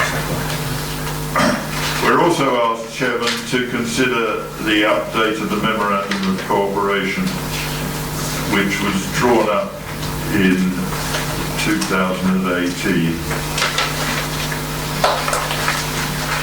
With the annual audit of the Joint Planning Unit, it was noted that the memorandum effectively replaced the previous legal agreement, but lacked the same level of detail, particularly in respect of issues such as finance and procurement. Our own auditors had a look at the document and made these comments, and so that memorandum of understanding of cooperation between the three councils, or the four councils perhaps, has been updated in accordance with the auditor's recommendation, and we're asked to recommend that that goes before council as well. So the recommendations, Chairman, are that the review of the policies be agreed and the update of the Memorandum of Cooperation also be agreed. Thank you. Can I just ask a question, Owen? With regard to, when we do go to unitary, does this have any legal status in the new authority, or would that be part of the structural change order? This being the joint core strategy? Yes, because I think I just said that it's likely that until the new authority has drawn up its own plan, existing plans will apply, but Simon will add to that. Chairman, the regulations, the general regulations that apply to all unitary transitions provide that all planning policy documents, both local planned entities, carry on with full force and effect post-transition. As Catherine Chancellor has said, there was an obligation to prepare a new plan for the new authority, but of course we're already working on the West Northampton Street plan, so that will dovetail very tightly. So the law just provides it to continue with these circumstances? Any other questions? No, thank you. Are you happy to recommend? Agree, and no abstentions or objections. Thank you. Let's move on then, please. West Valley Conservation Area. Yes, this is the last conservation area that we're dealing with this evening, and it does give me the opportunity to place on record my thanks and admiration of the staff involved in carrying out these conservation area appraisals. They've worked really hard. and have done an absolutely splendid job. They're working really hard to try and do as many as possible before we disappear, which I think is a good idea. So, there is a suggestion that there should be a new conservation area in West Haddon, and a consultation was carried out on a draft proposal for an area appraisal and management plan. That ended in November. 7 responses were received online, 19 in writing.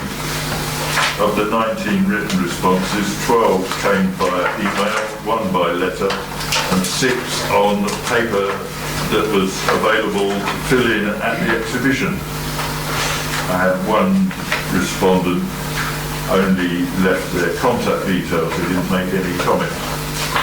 If you've read through the responses,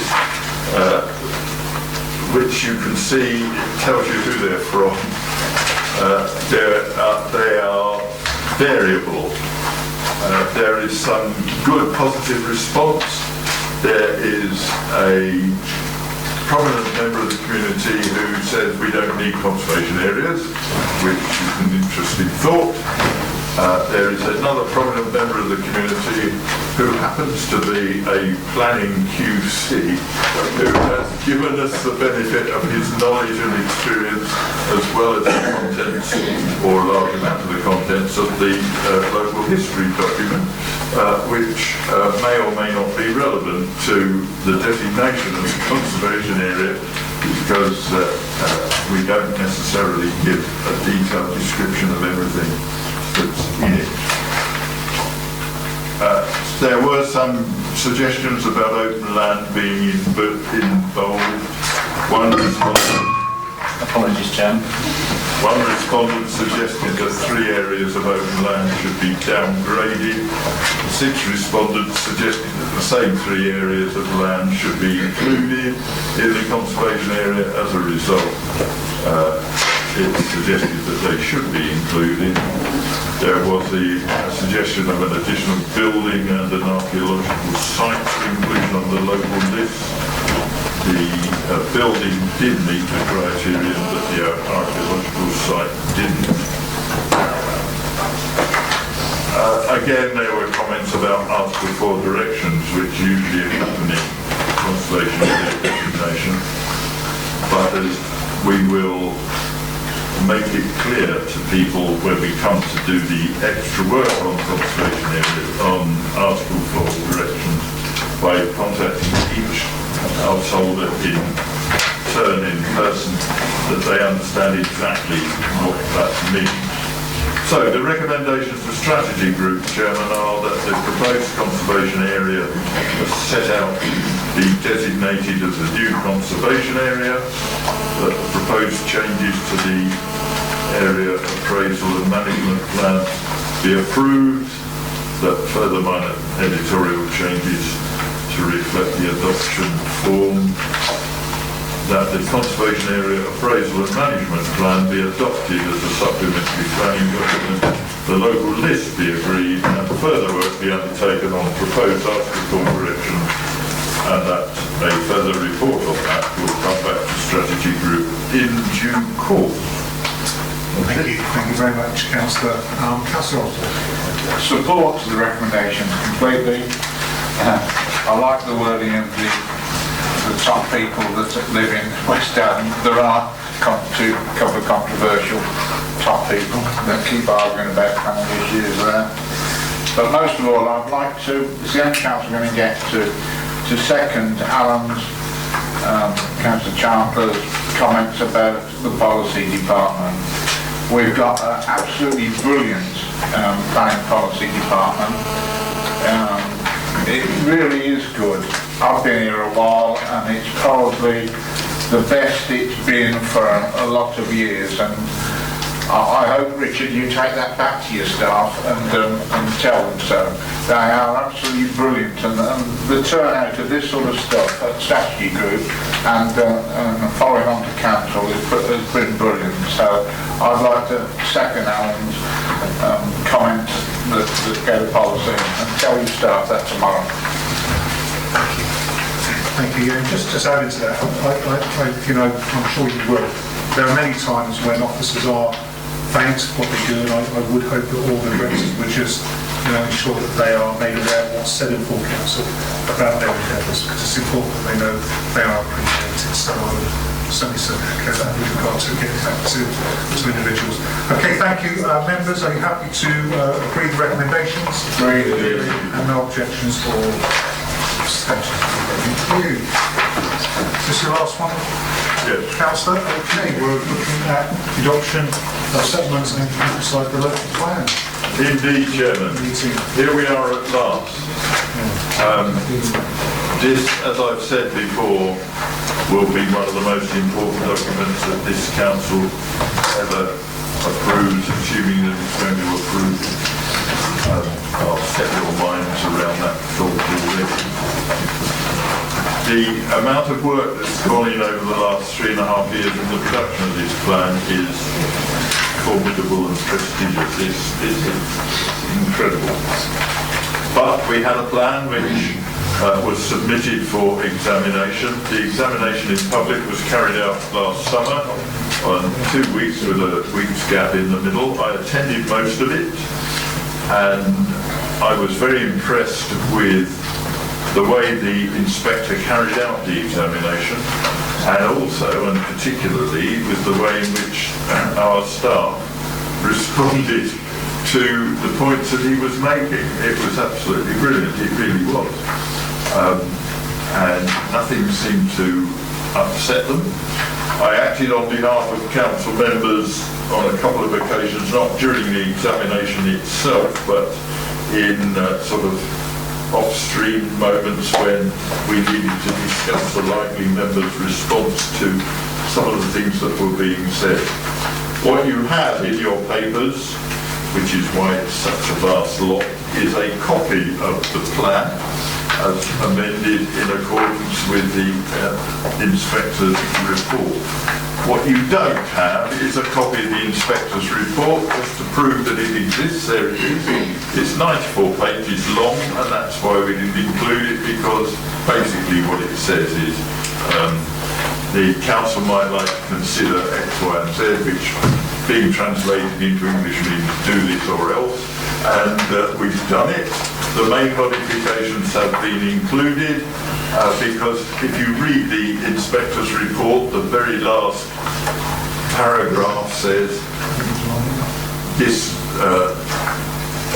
plan as submitted is not acceptable, your mind and heart drop, and then it says, but if you put these main modifications in, it will be fine, which is what we did, and it is.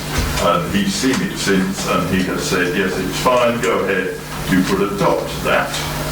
So where we are up to is we now have a sound and legal Settlements and Countryside Part 2 plan, which is fit for adoption. And what we're asking you to do here is to recommend to full council that the plan be adopted. The policies map that you've also got, it needs to be remembered that this isn't part of the development plan itself. It simply shows where things are, and that is also should be agreed, and that the plan be adopted, and that what that means is that all the saved policies from June 1997 can be forgotten about once we've adopted this plan. What that then means is that we would have an up-to-date plan, no one could argue that we didn't, which gives us the protection, as long as we can show a 5-year land supply, against speculative large development. We can show a 5-year land supply at the moment, it's about 6.8, which is pretty good going actually. It's the envy of many local authorities. The Borough Council can't. And there has been a fear expressed, and I've expressed it myself in meetings, as some people will be aware, that when we come together as a unitary authority, that may bring the balance to below 5-year land supply for the whole authority, and that might open up the floodgates of speculative development. We put this question to the senior civil servant, Paul Rousel, who is dealing with the unitary back at Westminster, and his opinion, and it is of course only his opinion, was that the new unitary authority would work with the existing local plans until such time as the new plan for the unitary authority was in place, which would mean effectively that we would preserve our own security with the land supply. I just thought I'd mention that to try and reassure people, because that question has been asked of me and of others several times. So, apart from congratulating those who've done all the hard work, I don't propose to go through the document, Chairman. I simply ask you to approve the recommendations that the modified policies map be agreed, the suggested changes to the additional modifications be agreed, that the modified settlements and countryside local plan be adopted, and on adoption the plan, the reserve policies from 1997 be replaced. I should also point out that if full council decides to adopt this plan on the 20th of February, there is then a 6-week period during which legal challenge might be raised by somebody, so we can't do anything until that happens. Once that's successfully passed without legal challenge, and given that the only reasons they can challenge are either that the plan is illegal or that its process wasn't properly carried out, I wish anybody joy of doing that successfully, then the adoption becomes effective, and the predicted date for that would be the 3rd of April. Thank you. Thank you. Any members?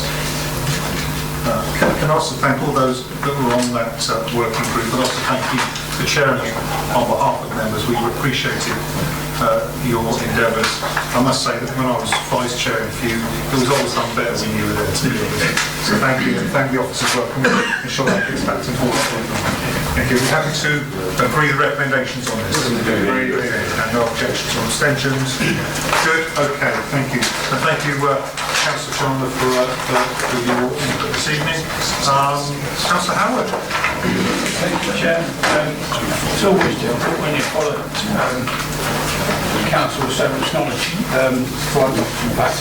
So going on to this encouraging engagement of minority groups, the purpose of the report is to propose the actions in light of the Scrutiny Improvement Committee recommendations regarding the council's engagement with minority groups. This has been carried out by Councillor Wesley and his team. Before I go into the recommendations, I don't know if Councillor Wesley would like to have any comment on this at all. Okay, yes. Thank you. Yeah, I mean this. I think it's fairly self-explanatory. I mean we have got fairly substantive minority communities living in our midst, and we hope everybody does actually welcome their contribution, and we hope that they're having a very nice life here in our community of Daventry district.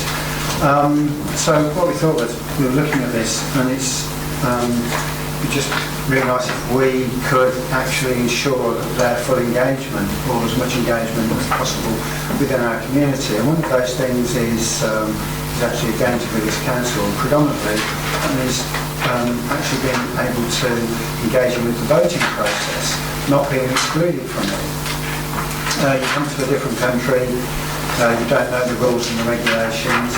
Many people that have lived here all their lives probably don't know the rules and regulations and how it works. But it's our duty to do that, to do our utmost. And this council does do its duty in promoting elections, promoting people getting onto the electoral roll. They really do that. And this report isn't aimed at being a major criticism of that. I think we do actually a good job. But I think we could do a little bit more with our minority communities. And really that's what this is about. It's just to try and engage a little bit more and ensure that those people do have the opportunity of understanding what they're entitled to do and what that actually means for them in terms of the services that they can actually access. And my view on this is that if people are actually engaging and voting for things, then they will integrate a little bit more, and they'll have more knowledge about how their local democracy actually works and what it can actually do for them. So hopefully you'll agree with me and accept the recommendations that Councillor Howard is going to put forward. Thank you again, Councillor.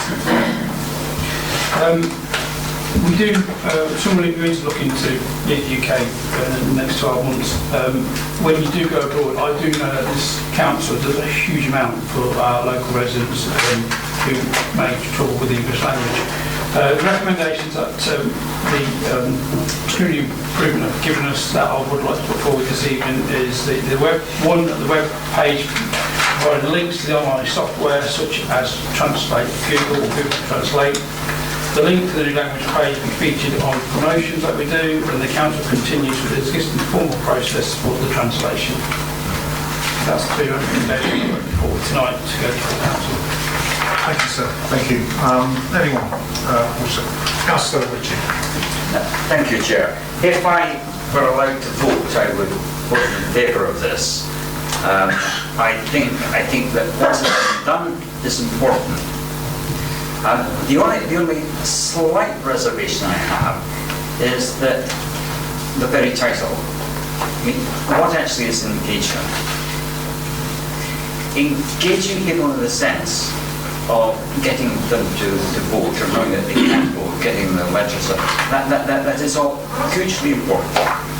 It somehow ensures that at least some will know what their democratic rights are, that you don't exercise your democratic rights unless you actually feel part of the society, have a stake in that society, understand what that society is all about. And it strikes me that that is an area in which the district council needs to do a huge amount more than it does at the moment. The issue, I mean, there's a sense in which you could argue that Daventry has always been a district of outsiders, certainly Daventry town. People may not have come from early years from overseas, but certainly they were not born and bred here. And yet, we've had this huge increase in more recent years with people who have come mainly from Eastern Europe. I know it's the importance of the people who have come from other parts of the world. And yet, we don't appear to have the sort of structure of community relations organisations that are there, not just to work within these communities, but somehow to bring communities together. We have a huge number of people who do not speak English. I don't know a word of Polish, which is one of the major languages in parts of Daventry. I think that we've got to recognise that we haven't built these bridges in a way that other councils have done so. And I think that that is something. There's not. I don't have a proposal. I don't pretend that what I'm asking for is at all easy. But I think that these are things that we actually need to have on our agenda. How we actually break down some of these divisions. And let's face it, some of the discussions that I've had in recent weeks suggest that the fact that we are now no longer in the European Union hasn't made it easier. The debate that has taken place between, if you like, indigenous residents perhaps will now subside now that the matter has been resolved, whether or not to everybody's liking. But the divisions that are still there between those who have come to this, district, who now find that their status is perhaps a question more than it was before. Remember, for many people, the whole purpose of Brexit was to reduce the number of people coming from Eastern Europe, which is threatening if you happen to have come from Eastern Europe, even if you're here perfectly legitimately. And I just feel that we need to now ask the Scrutiny and Improvement Panel to actually carry this forwards with work that actually looks at some of these issues about how we make Daventry a much more welcoming place, and a place where you have a genuine sense of community that goes across the people of different races and cultures. Thank you, Councillor Shi. Sim. As a French by birth, I always have, I'm slightly uneasy by doing also translation. And I say that because I think it's very important for people to integrate or to understand our way of living. And when I lived in Germany, I learned German. It's something that for me is essential. And I am very glad that apparently we have a document in French. I have never seen the document in French in Daventry, so it has never reached me. So what for me is more important, because I do think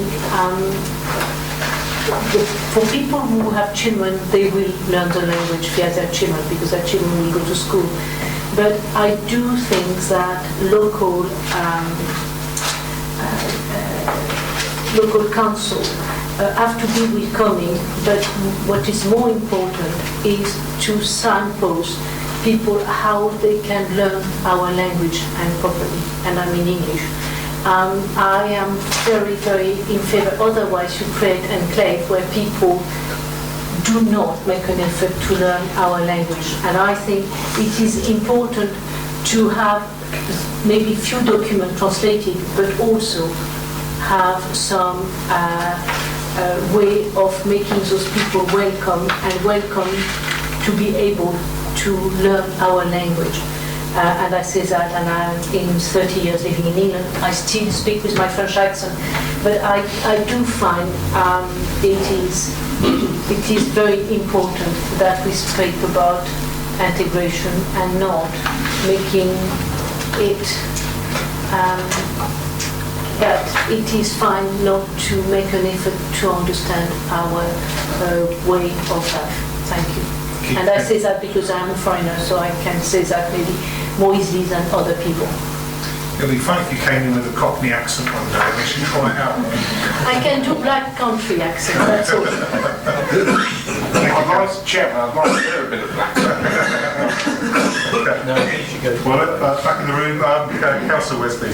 Yeah, I welcome the comments. I understand what Councillor Ritchie's saying, and of course, part of that was that Daventry, yes, is an outsider town. It has its residents that did come in from Birmingham. It had its residents that came up from Essex and London, and very, very different communities. And one of the issues in the town isn't just integration with foreign nationals. It is actually community integration. I think it goes far wider than that. And I think, if we had generally more community integration, I think there'd be easier signposting points, and everyone could actually be engaged. And believe me, as being on the town council, we try and do our best to actually have events and open up the town to everybody in this town. And I think it has to work a little bit holistically on that point of view. You can't force people into integration. What you can do is give them the tools to get there.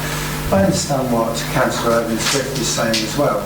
Yes, we do want people to integrate and speak the language and feel comfortable in doing it, but we also don't want to push people away that might be quite newcomers here, that people could be only here. We've got elections in May, haven't we? That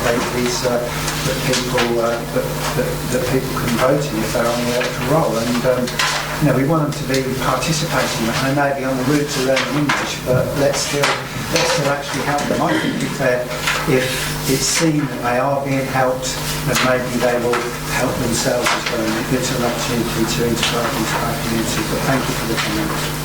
Thank you. Councillor Brown.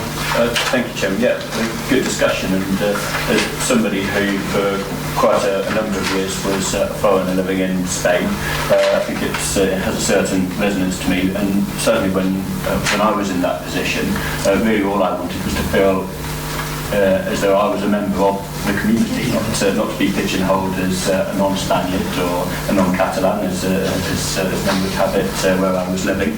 But obviously, I made the effort to learn Spanish, to learn Catalan or Valencian, and so there is a two-way street. But I think the recommendations that have come forward from scrutiny are striking a very good balance in terms of giving out those welcoming signals, providing an open door signal from Daventry District Council that people who may be having those initial struggles with the English language do have a significant degree of assistance from the District Council. And so I'm fully in support and congratulate Councillor Wesley for taking on this topic. Yeah, you've had a good evening, Councillor Wesley. Councillor Hills. I welcome this report. I think it is needed, it is helpful.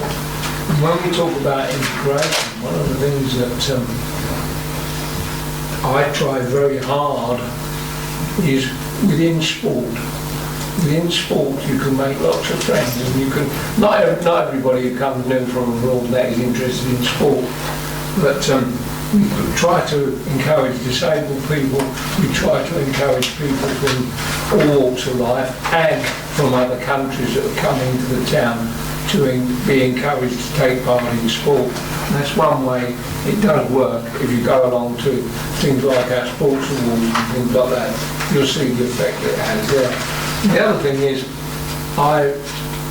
when I take on board what Emma Parry is doing on the Good Neighbours scheme, that is trying very hard to get people to integrate and come into communities. It's not easy. Whatever you do, you would always like to do more. But there is work that goes on that's done that you don't hear about. And it goes on behind the scenes. Thank you, Councillor Hills. Took something off my list and in regard to the good neighbourhood schemes. Community cohesion is a really, really difficult issue with regard to how much do the statutory and voluntary agencies play in it, how much should it be that the individual should be integrating themselves. And sometimes we don't always get the right balance, but I'm satisfied from what I see coming through my email with regard to the voluntary and the statutory events that take place within the community, that a lot is being done.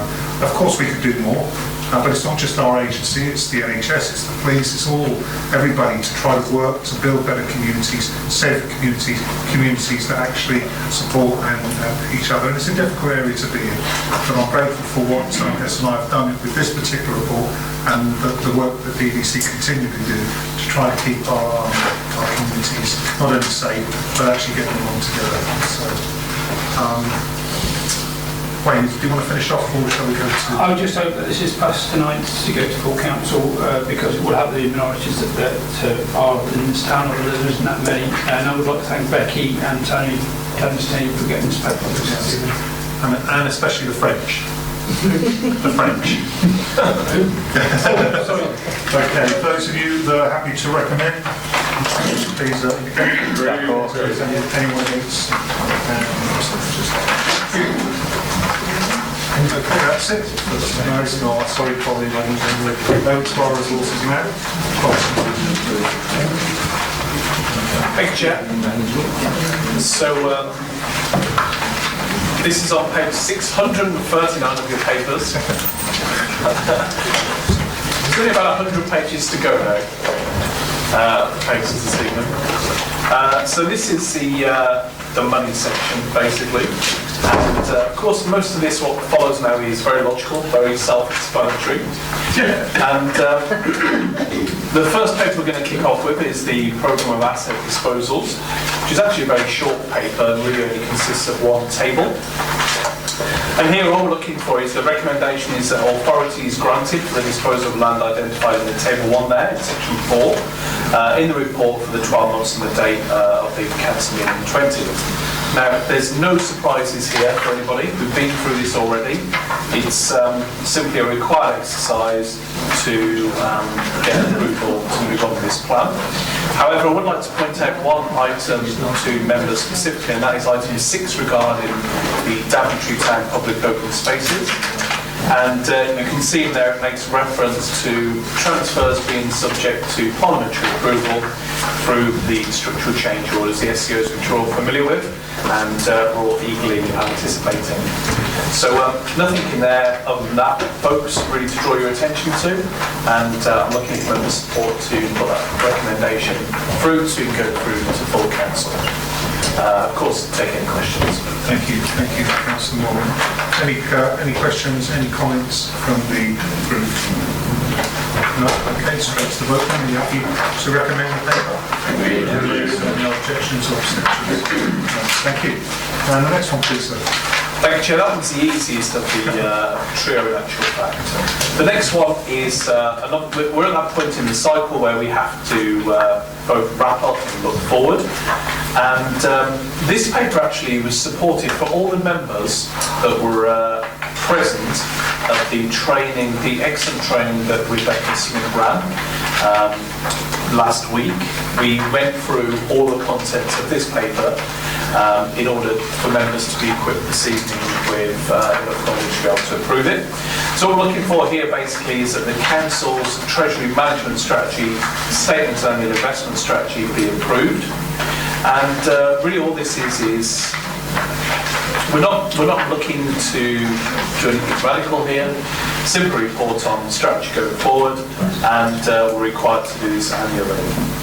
And there's nothing really in here I'd like to pull out. It's self-explanatory, except for actually eagle-eyed members will appreciate there's a small crunching of the text in section 4.2, but it doesn't detract anything from the overall paper.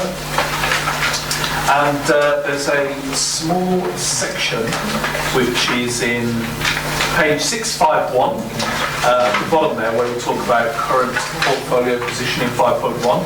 There's a crafty paragraph at the bottom there called borrowing indicators, and it refers to something called the IFRS 16, which in our training last week, in order for this evening for us to be knowledgeable when talking about this topic, Rebecca Smith actually spoke to us about what the implications of this was, and actually it makes no overall difference to the way our finances are, but it's an accounting procedure required to show that basically has an impact on leasing.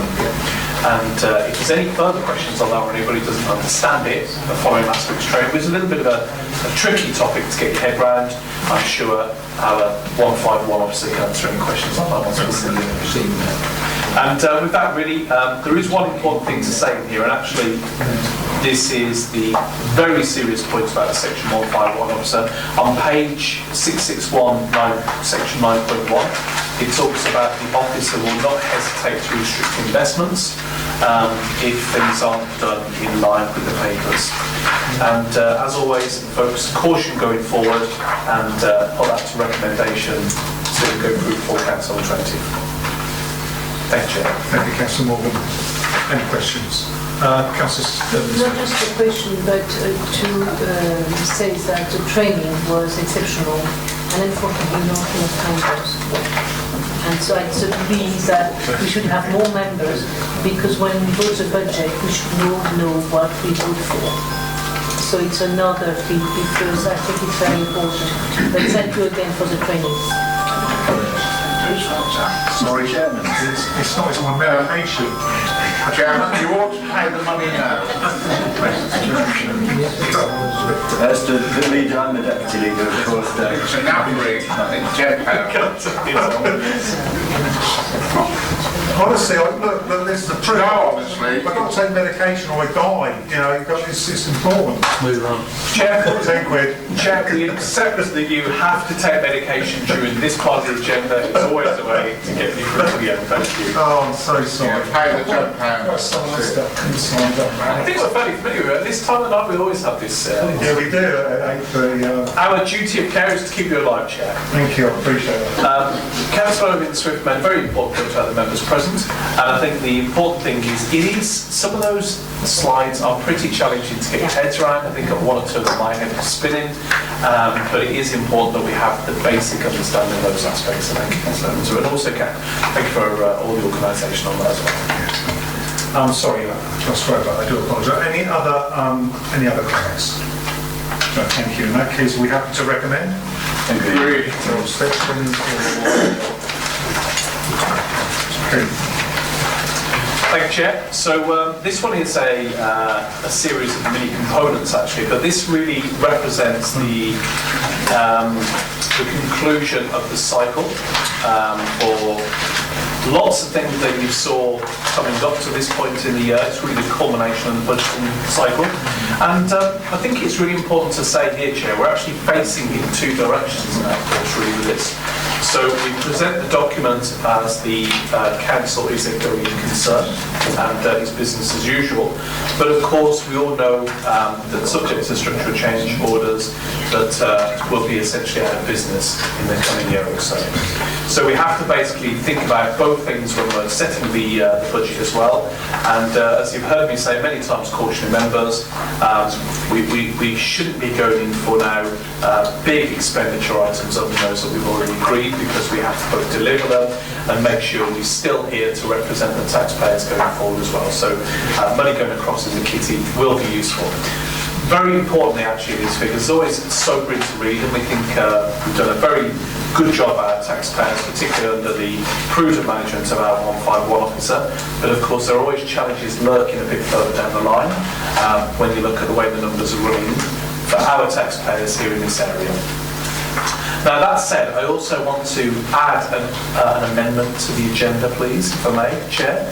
So you can see before you, I'll happily run through these in a moment to give you a bit more detail.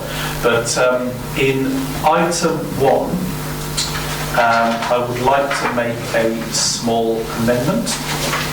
To the recommendation? To a recommendation, and I'll tell you why that is in a second. But basically in item 1A, it says currently that 2021 general fund revenue budget and the revenue growth bids. I'd like to add the words, and I'll tell you what I say, which are exactly as, including the growth bid relating to electoral registration for South Northamptonshire Council. Okay, so I believe officers will also have that wording. And the reason very simply is because we've had a request from South Northamptonshire to do some work for them, which will require us to put in £80,000 more in the revenue budget, but in actual fact we'll get that money back and we'll get £10,000 income.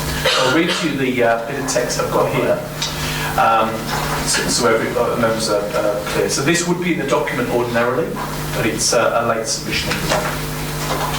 So basically the topic is electoral registration, of which we'd received £1,000 income in 2019-2020, so a remainder of this financial year, and £10,000 of income in 2021. That's our net position, so it's beneficial to us.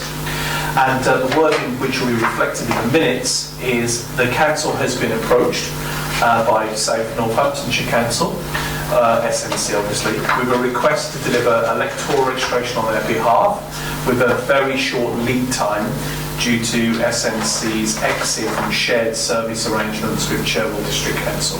And I'll pause there for a minute. That's why it's on the agenda now, when we put it as a late amendment, because of this very short lead time of their exit. The final explanation is we have the competency, obviously as Daventry District Council, and experience to take on this work, essentially supporting SNC, but we need to increase our establishment by 1 FTE, full-time employee, to provide the capacity to take on the work.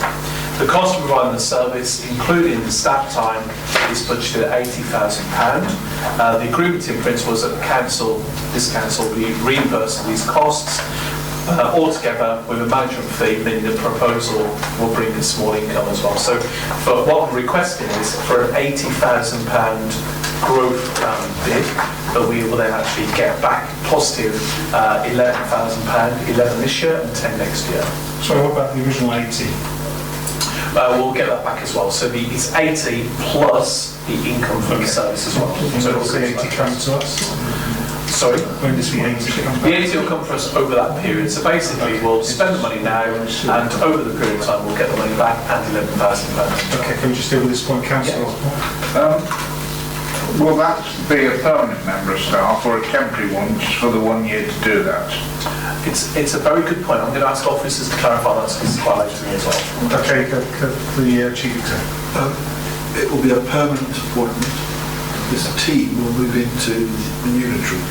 So all we're doing basically is taking a full-time equivalent away from South Northampton at the moment, bring it in here, but that team will still be required to manage elections going forward when the unitary is in place. I think it's important to say that we have a pretty good small elections team that does wonders and in fact seems to do miracles when it comes to elections. I've never seen the place work so well. So again, compliments to the election team. I hope that gets back to them because they work damn hard when they seriously need to. It doesn't mean they don't work hard at other times, but they do at election time. Thank you for that, Chief Executive. And also, actually, I suppose the point is we're moving in this together and already we're starting to help support one another, particularly as their relationship ends. And also, there's something positive as well for us over that. Okay with that? Yeah, thank you. So that's the amendment to that one. So if we're happy with that, I'll take those as we go through them. Then take those as a block, basically, but there is a larger report at the back, which we refer to as the capital strategy, the Appendix 6. I'm not intending to go through there, but basically that is for your reference there as a separate document. And really, the point on that one I wanted to raise actually is we're not reinventing the wheel there, simply refresh for your approval. And again, you can ask us any questions on that if you want to, but I assume all members have read that and understand it anyway. And a couple of things to go through in here. So if you remember, we normally go through the table, so we kick off on page 664. That was the general fund revenues, reserves, projections, and the last full council meeting on the 5th of December. And you can see actually, a quick point out to you, it shows 2021 on the budget surplus stroke deficit line, brackets 1.973. So we'll show a modest surplus at the end of this year. But this is why I always urge caution here, because as it goes forward, assuming if we were still here, then that starts to move to quite a severe negative position by the time of 24-25. A couple of points I'm going to point out a couple of these highlights here. On 4.2 settlement funding, it shows you that there's an increased settlement there of £51,000, which is positive news for the District Council. And then speak to you very quickly about 4.5, the non-domestic rates retention scheme, NNDR. Those, of course, of you know in terms of the business rates retention scheme at the county level and the work doing now on LGR. We know there's quite a bit of activity around that one, and in fact, our very own 151 was presented on that last week and looking at those plans there. This gives us in 4.10, just jumping down a little bit, a net favourable variance outturn position, which is also presented to portfolio holders last week of £340,000, which is positive. A couple of issues with regards to the revenue growth bits. We've already spoken about the additional one. There's two others in there which are actually very modest. There's one for £1,000 in respect of DA 20140221, which of course is also referenced in item number 5 of the recommendations at the front. And for the Eagle Eye, you'll spot that there's a replacement household waste bins there at £30,000. But later on in your papers, we talk about capital needed for bins.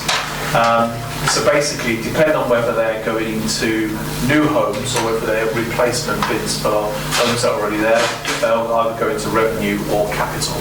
So that's all that really means. So there's only 2 on there in addition to the 8 we've already discussed. And the next section I'll quickly draw your attention to is 4.14, which is the council tax. So the annual council tax increase, which we're proposing for the Band D, the notional property, is £5, which is made up of the £4.93 and the 7 pence, which is further referred to in section 4.17. And then on 5.1, you have members and operational analysis breakdown, and the column where it says, the middle column, 2020-21 draft annual budget, is the one you want to focus your eyes on, which is basically where we're setting out the needs, the financial needs of the council going forward. And the net budget requirement is, it actually shows here as, in 5.2 it says 2.052 million. It's actually in the table as 2.053 just because of rounding. So that's the amount of money we need. And then that follows through on the tables and gives you an updated general fund revenue reserves projections as at table 5.4, which is the one we'll speak about going forward. And again, you can see there, basically, you've got on table 5.4, you've got a 2.302 reserve, so 2.3 million reserve. That helps us going forward into the new unitary and basically puts a little bit away to help us in the future. Where else do I want to have a quick look? So we've got some special expenses information there regarding 6.1, particularly with regards to the town council. And again, it makes reference to the structural change orders, of course, which are quite critical in many of this, and also talks about precepting requirements of the town council going forward as a result of the transfer of services. We then also talk about a couple of the other areas where we've got special expenses. I'm sure that may be of interest to some members, and that of course is in 6.5, and then the appendix is broken down a bit further in the back. We then talk in section 7 about the community infrastructure levy. There's a slight warning here to members on 7.1 with regards to the insufficient SIL funds projected to be available, and obviously there's some still at risk there in terms of where the system is structured and things we need to be careful of. So that's why it's drawn for your attention in that one. Then as you go into the sections 8.2 down the page, 8.3, there's that section again where we're referring to the IFRS 16, which members would have had the benefit of learning about on the training last week, which is really having to create a capital entry for that rather than the revenue as it was previously. Quickly, actually, Daventry Country Park refurbishment. I was delighted to hear this morning on BBC Radio Northampton that the Northampton radio team were actually in the country park this morning. So it's been broadcast across the whole county, talking about how it sounded delightful actually. I really felt like going down myself and joining them. Tony was interviewed and did a cracking job, of course, and did us proud on that particular interview. Not just Tony, of course, for the audience of Tony. You were in the country park this morning, were you? I wasn't. You were working. So it was great actually. So our jewel in the crown there was really represented. The birds were singing, it was fine. So all this investment's really helping, did a great job for us. Then I'm going to go across to the point about waste wheelie bins. So you can see there's a £4,000 capital item. So everybody knows that's for new houses for new bins. In our pre-meeting with this, I had a conversation with officers said, wouldn't it be great to charge people for replacement bins or new bins? And of course, that was me being a bit overzealous. Of course, we would provide those as a matter of service to our residents. There's a little bit on slippage there, which of course is always a feature of projects and how they move around. And some of those other features in the subsequent sections on 674 members will be very familiar with because we've dealt with those already. And on section 9.1 and 675, there's a capital strategy chief statement there from our 151 officer, which we of course need to take very seriously as our position, as our responsible person. And then basically, you'll also note on the top of page 676, where 151 obviously talks about a risk factor to Daventry with the capital investment in the Daventry area. So all these things, buried in all this detail, there's a mixture of good news and obviously warnings. But basically, as we wrap up this paper for members to take a vote on, it's very clear that we've got a very dynamic amount of work going on, and obviously when we come to a meeting like this, more gets piled on officers. We've got a very short time horizon. Officers are already contributing quite heavily to the LGR, and there's a lot of work going on that. But actually, we show that the situation is currently with this last budget, we're in good shape. We've got a good programme, we're delivering on what we said we're going to deliver to the public, but longer term there are still risks in the numbers, we need to be very careful going forward. With that, Chair, unless there's any other questions or comments, I'd like to make those recommendations to the Chair. Thank you. Thank you. Any questions? I'd just like to make one. I know that we have a responsibility to the unitary. I know we will always run good finances here, but if there are projects that are necessary for our district, for our residents, that cost money, I do want them brought forward. We have a process, and the Belmarsh Tunnel is a classic one where the strategy group did not agree on that expenditure. It doesn't mean that we don't ask for some work to be done where that is necessary for people. And I promised that when I became leader, it's business as usual, and we will continually work the same way as we lead towards testing days. So I won't want any.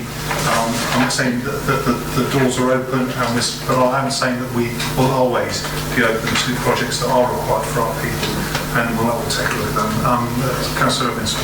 Yes, when we put for the budget, we should have clarification if we have the statutory change order.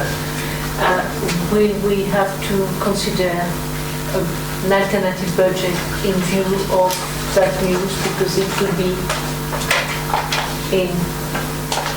enshrined that we will have election and we will go on shadow thing.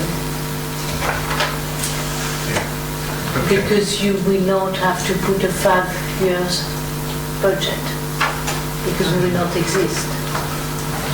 I think that's our punishments. Members, there's no statutory requirement to have a 5-year medium-term financial plan, but I would draw you back to what Councillor Morgan said earlier. The going concern concept is that whilst Daventry District Council will not exist, of course the services that we deliver will continue. And the 5-year medium-term financial plan really highlights the issues relating to those services going forward, so it will still be very important information for the new unitary council to take into account. Yeah, it's business as usual. We will carry on running this council in a way which is right for our finances and right for the residents, and that will continue. So there's no change there. Thank you very much for the time. Can we now agree the recommendations? If you're happy to do that, please. Agreed. Yes. So just for clarity, these amendments agreed. Oh yes.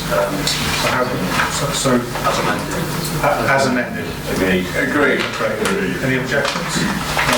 Abstentions? Thank you. I think that completes